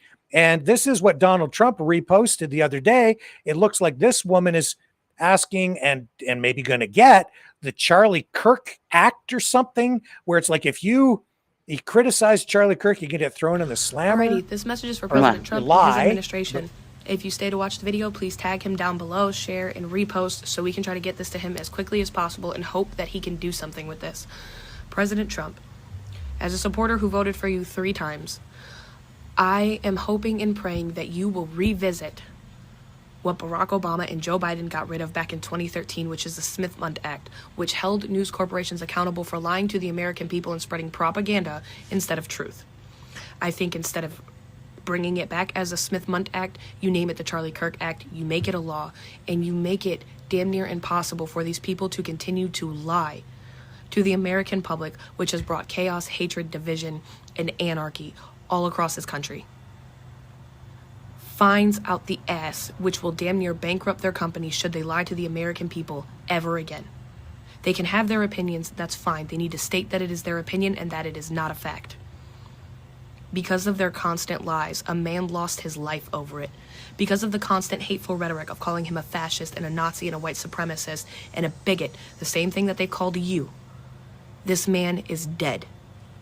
I think this would be a great legacy for him to have a law named after him, to force journalists to finally start telling the truth and having the integrity that they have lacked for over a decade. I hope that this gets to you. I hope that you think about it and that you pass it into law. Because we are on a dangerous path right now with the constant lies and the propaganda, and that doesn't end just at news journalists. It needs to go to content creators who consistently spread lies and propaganda and half-truths across the internet. This needs to end, and people need to start being held accountable for baseless claims over absolute abysmal things.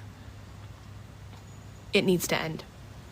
So please, if you have it in your heart to have the time to do this, get this in front of Congress, get this passed as a law, and start holding these news corporations, be they right, left, or center, accountable for their behavior. Thank you. And see, there you go. There's that, what do we do? How do we get to a better place? And she's asking for exactly what nobody really wants, and that's the limitation of freedom of speech. Mm-hmm. Yeah. And it's a very difficult thing, right? Because where do you draw those lines, and who decides what is truth? And isn't it ironic? Isn't it ironic that the president who probably lies more than any other president in history, and they all lie. I wouldn't say that. I don't know. I'm just saying. He makes up a lot of numbers. You know what? Maybe exaggerate is a better word. I have 7 Trump flags. Okay. I have 7. Okay. Yeah. 7 Trump flags. I have 7 Trump flags. I have probably 3 or 4 Trump hats. One It's two. Yeah, I think 4, 2 for me, 2 for Kevin. Yeah, like I'm just counting because somebody's gonna call me out on the number. But I mean, like, I loved Trump. Yeah, I understand. I understand. loved Trump. I loved some of the things he said. But then, and I'll say, but then came Convoy, and then came some interference, and then I started to have missing puzzle pieces put into place. And it's like, I'm having a really hard time with. I still love Trump. Yeah. But today I'll love him. Tomorrow I'll be like, meh. And then I'll be, but he's doing good. No, because all the truck drivers are suffering. None of us have any money. So yeah, I mean, I'm hearing it in the US. People are starving. He gave us the vaccine, and I was. He is the father of the vaccine. That's so bad. And he's the father of chaos. He absolutely is. He's I mean, Trudeau was like king of hate. So if we're gonna give him too. Worst prime minister ever, for sure. Yeah, 100%. I totally agree. Ever. Yeah. He was like, I probably say that so valiant. Like ever. He was like absolutely the worst prime minister ever. Yeah. Ever. Yeah. So yeah. No doubt. Really screwed up. Terrible, locked us down, masked us up, and put arrows on the floors at the grocery store. I hated those arrows. I would always go in the wrong direction. So what I would do is I use it like it was like I was driving on the road. I can go backwards in that direction as long as I'm on the side that I'm supposed to travel on. I was like, okay. I was at the grocery store last week. And I was remembering the arrows on the floor. And I'm walking down the aisle, frozen food. And I'm like, I'm going the wrong way. Nobody can do anything about it. Right? Finally, I don't know. So free. Yeah. I just don't know.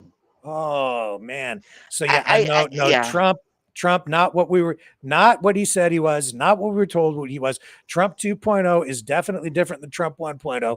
It's way worse. We are in a lot of trouble, and don't kill my dreams. No, I'm hoping. I'm telling you. But I mean, when he started with the 51st state stuff, I was like, wait, I'm Canadian. I am proud to be Canadian. No, I am not going to be American. No, not ever. Not no. That is no. We're not having this conversation. Right. But yeah, I don't know. I'm seeing weird posts. I'm seeing weird job offers, and I'm questioning how long will it be? Yeah, it depends. I'm worried. I'm worried we're going to see the first draft. I don't know if we've had one before. So the first draft in my lifetime in Canada, I'm worried that that's headed our way. Well, things are not looking good over in Europe, not looking good in Gaza, not looking good, certainly, Poland. We see troops amassing on the Belarus border. We have nukes being stationed on literally highways. We saw Iskander missiles on highways within, a minute or two of, they can hit like literally multiple European major cities within minutes with these missiles from Russia. This is not cool. This is not good. The worst part will be that the U.S. supports Israel. And Canada supports Ukraine. So does that mean if we end up overseas fighting, we will be fighting each other? It's this is the thing. Like Trump has, and I had this conversation with our friend Joseph Leonard sort of the other night. We touched on it, but he's like, well, Trump's got all the NATO countries spending 5% now, the GDP. So he's making NATO stronger. No, he's not. NATO is fractured. In fact, in many ways, NATO is already dead, because what is NATO? It's a guarantee that whatever happens, because the United States has been entrusted as the nuclear leader for the world, the nuclear police officer, and there's supposed to be a guarantee that if a country like Poland, which is a NATO nation, is invaded by, say, Russia, that the United States would provide, if necessary, a nuclear response. But Putin knows damn well that Trump is not going to nuke Russia to save Poland. So it's dead. Right. It's not going to happen. And if this escalates, the danger for Europe is that Trump won't back up those European countries. And I'm not so sure that he will. I'm not sure the United States will be there this time to back up Europe as Putin and Europe go possibly to war. And it's looking more and more like it. And I think that I think that there's a real false sense of security here, because the guy in the White House right now is not a fan of NATO. He's not right. Friendly to these European nations, or even to Canada.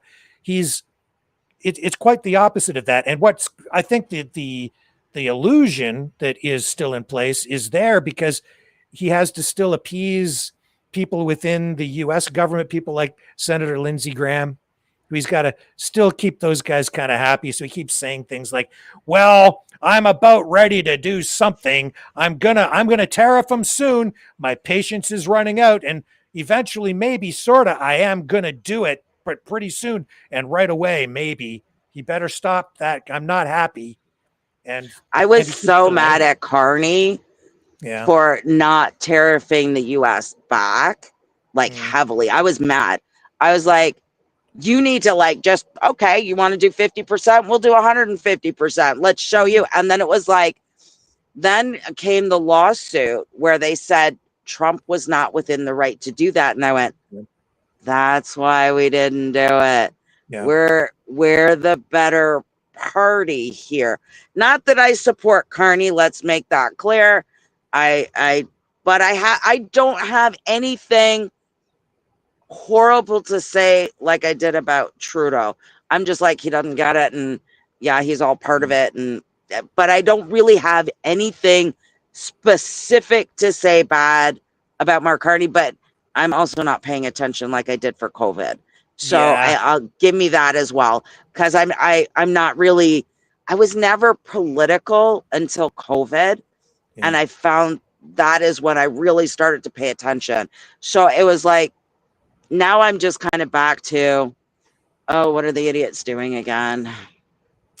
Yeah. Well, the whole tariff thing, it's the answer really was never to just start slapping on universal tariffs in retaliation, because that wasn't wise. I don't know exactly what's going on behind the scenes. Trump's negotiating out in public, or putting a lot of forward facing stuff out there for us to consume. The Canadian side, much more reserved, much more careful about anything being released. I think that's wise. And we don't really know what's going on. And as far as the approach to tariffs, my view is that so far, I think it's gone basically okay. Because the real serious negotiations are going to be focused more on the renegotiation of the USMCA trade deal, which encompasses the remaining 85% of trade, which is the more serious thing at hand. So we have to kind of sit back and wait. I just don't pay a lot of attention to these other live streamers who are every day out there hammering, crapping all over Canada. We're doomed. It's all awful. We're going to die tomorrow because Carney screwed up and Trump's taking over it's when I listen to Polyev anymore, it's or any of the conservatives, it's I just want to, because it's just okay, Pierre is just out of touch. I am so, I was a supporter of the CPC. And then the second last election, I was I'm not happy with you guys. And I didn't vote for them. This election, my husband was like the last one that just happened, he was we really need to vote for, the conservatives so that they can get a seat. And I went, tell me what policy they're actually bringing forward that you want to see. And he was like, but it's the CPC. And I'm like, you tell me one policy that you that they're bringing forward. And if you can tell me that, then we'll go vote for them. Right. But I didn't like Pierre, especially when he made that comment about people living in shanty shacks. Hold on, I gotta call. I'm thinking like, I live in a house a little bit better than that one, but not much. Not all of us get to live on, Canadian taxpayer welfare on Sussex Drive. I mean, these guys are so out of touch. They get $8,000 raises to $12,000 raises. You tell me the last time a Canadian citizen got an $8,000 or $12,000 raise. Yeah. I don't know one. Yeah. Cancel culture comes for artists who posted about Charlie Kirk's death. A South Park episode taken off the air. DC Comics series canceled. Several artists fired in the aftermath of the shooting. People losing their jobs. Wow. And yeah, I don't agree with targeting people for political reasons like this now any more than I did before. People being targeted because they didn't want to get a jabberoonie, right? Or because they criticized the government or whatever. You say something nasty and you get your bank account frozen or whatever. No, not into that. And I'm not into this. Well, either. And it's a shame that some are thinking that causing instability in the streets and getting arrested for that is a badge of honor. It is absolutely not. I'm sorry, it's not. Canadians are peaceful people. What happened to that? Is there no way for us to be peaceful and move forward? I would have to say I disagree if you say there is no peaceful solution. There's always got to be a mentally peaceful solution. Yep. And what are we seeing on the right now? And I think on the left too, people calling for war, like literally calling for war. I keep seeing the posts out there, war, it's wartime. I even saw somebody say arm up, like literally saying, I know. That. Like, no, don't do that. Don't need to do that. We're not there. Never have to be there. Unless people choose to go there. And then this, did you have a comment? I'm not a pitchfork and fire girl. I'm just not. Yeah. I think that we can do this much better. And it was one of my contentions after Convoy, how people were, talking about doing things in a brutal manner. I don't agree with that. And it was really hard for me to see people do that I cared about, that I knew. And I was just like, I'm sorry, I can't participate. I cross-border truck. I cannot be arrested in order to keep my job, to keep what I do, right? So I don't know how we became to getting arrested as a badge of honor. Maybe it became, okay, the same way welfare became okay to be generation, through the generations receiving it. I don't know. I don't know what the stigma is. I don't know why somebody thinks they're, so much better because they were arrested. But I think it's a fallacy. It's not a badge of honor. You're limiting your own options to be better. And if you think that you're going to go out into the streets and engage in some sort of war and that it's just going to be over after Saturday, like dream on, because the consequences of that will reverberate well into the future. And anytime people go to war, it ends up dragging on much longer and it gets much messier. And you never know what the outcome is going to be. People always think they're just going to go down there and they're just going to punch the other guy in the face or blow them up or do whatever they're going to do. And they're going to win and then be done with it and problem solved. No, not at all. That's also not what happened yesterday in Toronto. I don't normally pay attention to this guy, but he encouraged people to go. He says they're coming back, but it didn't go as planned for him yesterday. And now he's got not only people on the left mad at him, but people in his own circle as well. Good morning, guys. So I just wanted to come on here. First of all, I'm safe and sound. Got home to the fam. Everything's golden. Secondly, guys, from the bottom of my heart for the people who showed up, for the people who participated in the Canada First Patriot rally yesterday in Toronto. God bless your heart, and thank you for supporting this movement. As I said yesterday, this is just the beginning. And I'm seeing some stuff online too as well. I mean, oh, Joe needs better organization. Joe needs this. Joe needs to do this. I love how people are always so ready to give criticism or give, like point out your faults.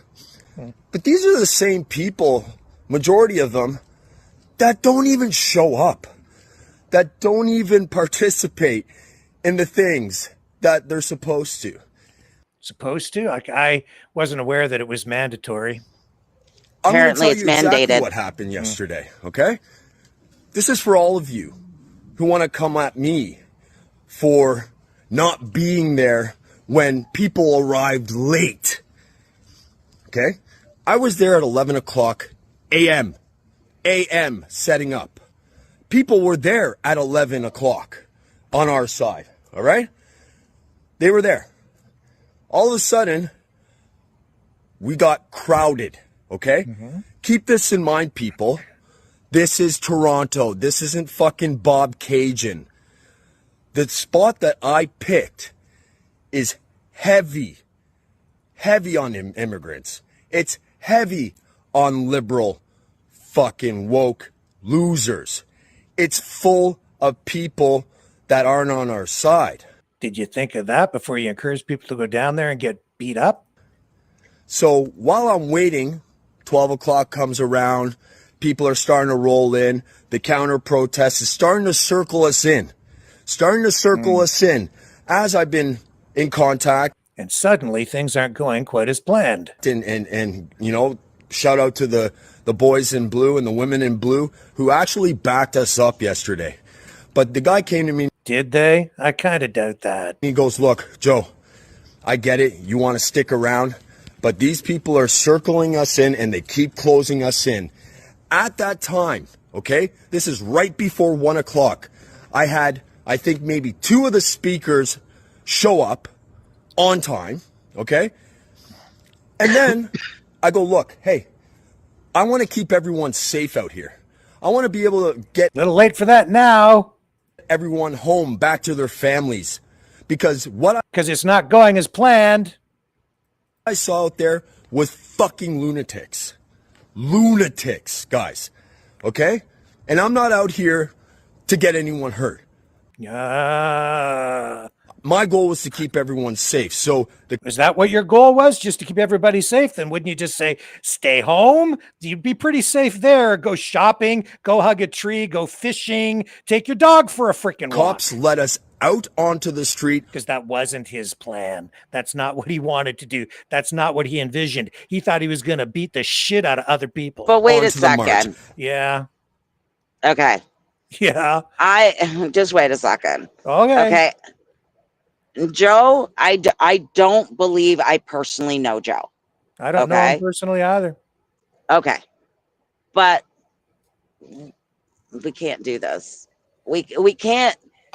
I don't know what he did. I don't know what he didn't do. I was watching a little bit after. I know what he's doing. Okay, so and I know exactly what the other side's doing. They all want to go down there and beat the shit out of each other. I'm not going to. So go ahead if you want, but I'm not participating. Right. And so, but don't say now that what your goal was to keep people safe. No, it wasn't. You were all going down there, on both sides, to have a big freaking fight to relive the 1930s Christie Pitt rumble. That's what it was, with baseball bats. Go look up your history on it. The left has been talking about it a lot. It was all about the Jews and the gay people back in the 1930s.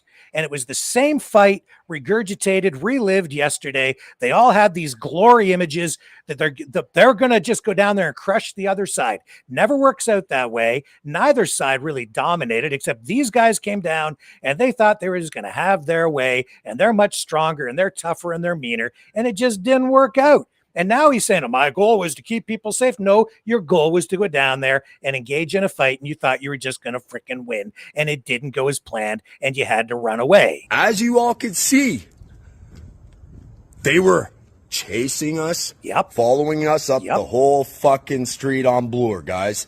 All the way to Dundas Square, pretty much. Yep. And it could have been the other way around, but you didn't have the numbers. So, it didn't work out. So people love to come at me, but they don't realize that I'm just one person. I don't have money to pay people to show up, because it seems like that's what's needed out here.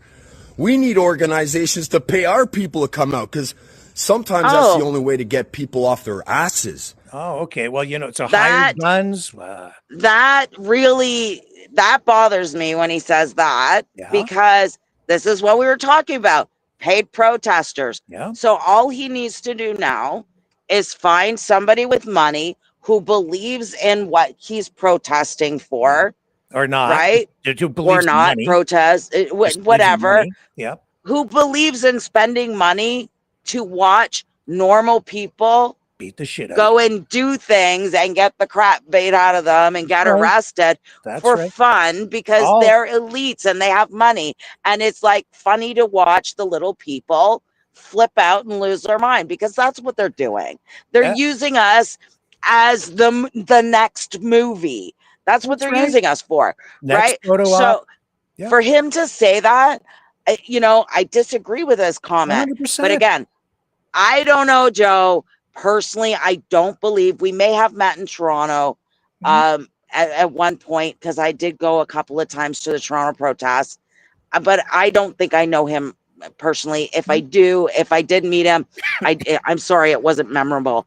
This is not leadership. This is not wisdom. This is foolhardy. I didn't want anybody to get hurt at Convoy. We were told that what was going to happen beforehand. And I tried to get people out so that they didn't get hurt. Yeah, I mean, but yet, that is a bad thing to do, because you're criticized. Well, Joe, welcome to being part of the leadership of any organization. Because it doesn't matter what you do, if it's right, if it's wrong, you're now going to be judged like the rest of Freedom Convoy leadership. People will lie about you, and the other people will believe it. So welcome to trying to be a leader. You've succeeded. And if you want to go to war, everybody has a plan until you start getting punched in the face. For the people who showed up, God bless you. You're the real ones. For the people who showed up after we left, I've explained why we left. I explained why we had to go on our march, okay? Because at the time when we left, there wasn't enough people. The speakers weren't there. We weren't able to get the speeches off the ground because of the loudness of the area. I made a judgment call, and I think I made the right one. Probably, yes. We brought ourselves over to Dundas Square, the heart of Toronto. Yeah, where it's safer. Good. We got our message across, man. So before you want to come at me, okay? Before you want to come at me. I'm not coming at you. For my lack of organizational skills. Why don't you fucking think what would make a protest get better? Obviously, we need money. Obviously, we need more people. Yeah, right. Obviously, we need more people contributing to the movement. A bigger army is what he's saying, and that's not cool. We had Halifax and Toronto ripping through the streets of Toronto with our Canadian flags. A lot of tough guys, you didn't stay. For all you who think you can do better, I dare you. Come to Toronto, come to that area, throw one of your little rallies, take off your mask, and do better than me. Go ahead. I'm waiting. For all you big fucking mouths out here, go to Toronto. You, by yourself, organize something, bring your little crew, take off your fucking mask, because patriots don't wear masks. Actually, they stand on what they believe and they stand behind the truth. Your face is the truth. Who are you hiding? At the end of the day, guys, until you do better, shut your fucking mouth. Anyway, Patriots, this is just the beginning. We're going to rip this movement across the country, and you'll see. We'll be back. I kind of So we have a comment below that I just want to deal with. Yeah. Apparently, I ran from Ottawa. I'm wondering if that person can tell me what day I left Ottawa. So I'll just throw it back in their court. You ran from Ottawa. I'm so sick of this. It's been 3 years. So what day did I actually leave Ottawa? I'd be glad for your input so you can prove that, or I can prove that you're wrong. And I have Google Maps as my backup. So there we go. Look, my point here is be careful what you believe in, be careful what you follow, be careful what you get involved with, because Putin's 10-day special military operation has turned into 3.5 years of bloody death with well over 1 million people dead. Well, I mean, if you just look in your chats, people have fallen for propaganda that people have told them. So, I mean, it's really no different. We know it, we see it. And what's really troubling is when you can see it and you know people are falling for false flags, false ops, propaganda, and you can't have a conversation with them because they just aren't open to it. They're closed off. It's their way or no way. If these guys get convince people to go out into the streets and start getting violent, and it kicks off some sort of civil war, whatever. Like if you get violent, if they get violent, if there's a violent clash, people, it's not good. It's not going to be good. It's going to escalate into something that's going to drag on much longer and become much messier than you think, because you are opening a huge Pandora's box. I don't want war. I don't want war at all. Canadians have always been peacekeepers. That's who we are. So I don't want war. If people call for war, then I'm sorry. I don't want that. But I mean, I'm not involved anyway. I have so much to do. I don't have time to go play in the streets anymore. And my life is far better than it was in 2021, 2020, and 2022, and 2023. Because I mean, it was just ongoing. I'm back to work. I'm allowed back to work. I'm just, why would you, I don't know what we're protesting. And I keep asking that. There's a convoy. What is it? Why is the convoy coming? What is it protesting?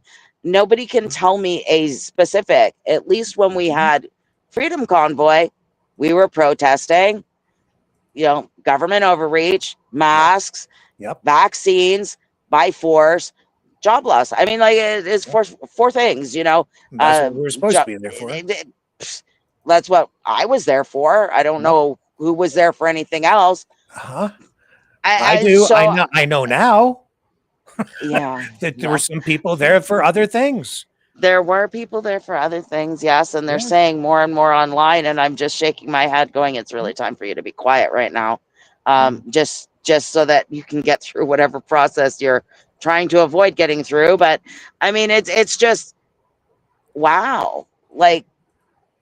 Was that, we had a clear definition. I don't find anything thereafter has a clear definition. I mean, save the children. Well, I'm sorry, but as a mother of 3, when they would have been little, isn't it my job to save the children, not a bunch of people on the street in a march? What does that do to save my children? It doesn't. You have to teach your children at home what is right, what is wrong, what is acceptable. That's your job. I don't know. I don't understand. And maybe it's just me not understanding. I'd never protested my life before COVID and the mandates. I'd never protested before. I thought it was kind of silly. I don't know. Maybe it's just I don't have enough experience being outraged at life. I just go to work. Yeah. Me too. Like I would like things to get back to normal, whatever that is. Whether we will ever get there again, I don't know, but I don't want people to get hurt. I don't want people going to jail. I don't want a war. I don't think it's cool. I don't think we need to do it. If you want to go fight, and I know some of you want to go do that, your choice, I guess, but hopefully you don't drag all of us into a crazy civil war or some other damn thing that is going to get a lot of people hurt or worse, killed. If people die over that kind of thing, I mean, it'll be a sad, sad day that they felt that they were willing to give their life for, like, I mean, things are bad in Canada. Yes, we're losing jobs. The economy is bad. There are a lot of bad things in Canada. There are a lot of bad things in the US. And nothing's going to change. It's not going to be any better being 51st state. Now you're going to be like my girlfriend who is, suffering with all the downturn in the economy and trying to find $6,000 to have an operation. And, she has to wait to have the operation to find $6,000. So, I mean, in Canada, you might have to wait, but you don't have to find $6,000. It's a lot of money. Listen to what Donald Trump says about his own cities. What's he say about Chicago? All these people being murdered. It's like it's a shithole city. It is a shithole city. Yeah, it's like I'm sorry. I drive there, and when I was first started training as a truck, I came back into Canada, and the guard literally said to me, he goes, "Oh, you were in the murder capital of the US?" I was like, "Say what?" I mean, scare me. Go ahead. And it's not the only place. Like, so we want to be part of that? No, I don't want to be a part of that. Problems down there. It's no better. You fix your stuff. We'll worry about our stuff. We'll work together. We can become, more prosperous together through mutually beneficial whatever. No wars. Don't need it. Yeah. That's destructive. You know what we do need? We need more one-eyed, one-horned, flying purple people. How do you fix an economy? You go to war. Yeah. That's the sad fact. Yep. Yeah. Here, I'm going to do a Twitter scroll here for one-eyed, one-horned, flying purple people eaters to kind of wrap things up tonight. So now there's what we could be doing tomorrow instead of going out into the streets and beating each other up. Maybe we can learn a dance routine. Yeah. Or we could look like that guy. No, thanks. No, I can't do it. Rick, I can't do it. No, sorry. How about we go and take in some beauty and some nature and go post pictures tomorrow, pictures of flowers and trees, and because the leaves are changing and winter is coming. So go hug a tree. I'm not a tree hugger, but go hug a tree. And if you're worried about where we're going in the future, here's Grok's artificial intelligence interpretation of what a one-eyed, one-horned, flying purple people eater looks like. So with that, Brigitte, I'll throw it over to you tonight for a final thought. Just remember, everything you participate in is not always organic. Research. Do your own research. Don't trust what somebody else sends you. And most of all, don't attack, don't hate, don't harass. Have a good night. Have a blessed night. And let people be people. Yeah, I agree with that.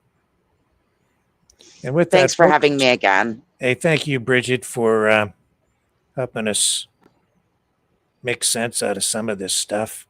I need to pick a song tonight to kind of cap things off, and I'm just looking for something appropriate. There was one song I was thinking about earlier. Maybe you know it. Oh, well, this is stuff that we produce here. Actually, we don't get a copyright strike. Can't be Dang it, we need to get you that. Let me see. What do I have here? Pick a song. I'll pick a song. Boy, I don't know. I need to pick something appropriate. I'm sorry for the anticlimactic thingy here, and I'm not sure what this one is. If it's not the right song, hang on. Oh, you know what it is? I think this is the song that I made about the first car I ever drove, and therein lies freedom. This is not a motive thing. I really believe cars are freedom because you get to go wherever you want, and I don't know if this is really appropriate for tonight or not, but I'm going to play it anyway. Okay, but wait. Yeah. What was your first car? It was a 1977 Plymouth Fury with a 364 barrel. My first car was a 1977 Dodge Volare. Oh, well, we are Mopar kindred spirits then. Yes, we are. Chrysler all the way. All right, folks. I'll be back tomorrow night, 7 p.m. Eastern. Catch you then. Bye, guys. On the flip side.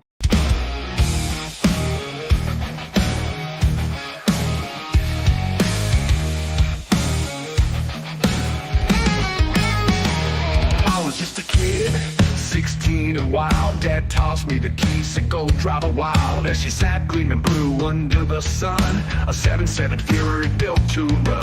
360 under the hood, 4 barrels screaming. Luxury and muscle like a dream I was dreaming. Leather seat smooth, dash lit up bright.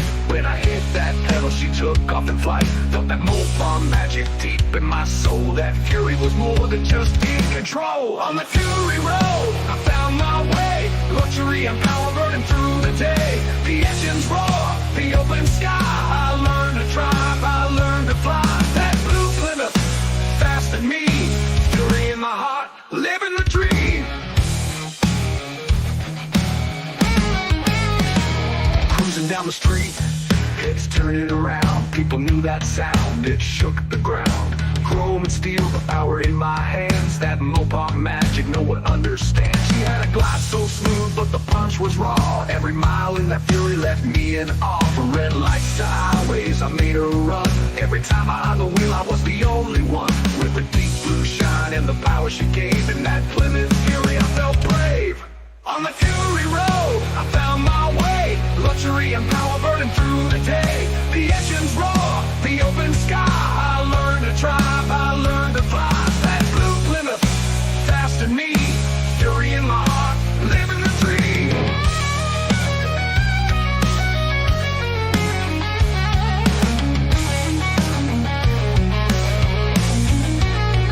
From red lights to highways, pure steel pride. Taught me how to roll, taught me how to ride. With every turn, with every mile, that Fury gave me my own style. Now every road takes me back in time to the day I felt that engine's prime. On the Fury road, I found my way. Luxury and power burning through the day. The engines roar, the open sky. I learned to drive, I learned to fly. That blue Plymouth, fast and me. Fury in my heart, living the dream. Now I ride, but nothing feels the same. Without that Fury, it's just a game. She was my first, my Mopar queen. Still hear her roar in my gasoline dream. Yeah, that 7.7 Plymouth will always be the ride that set me free.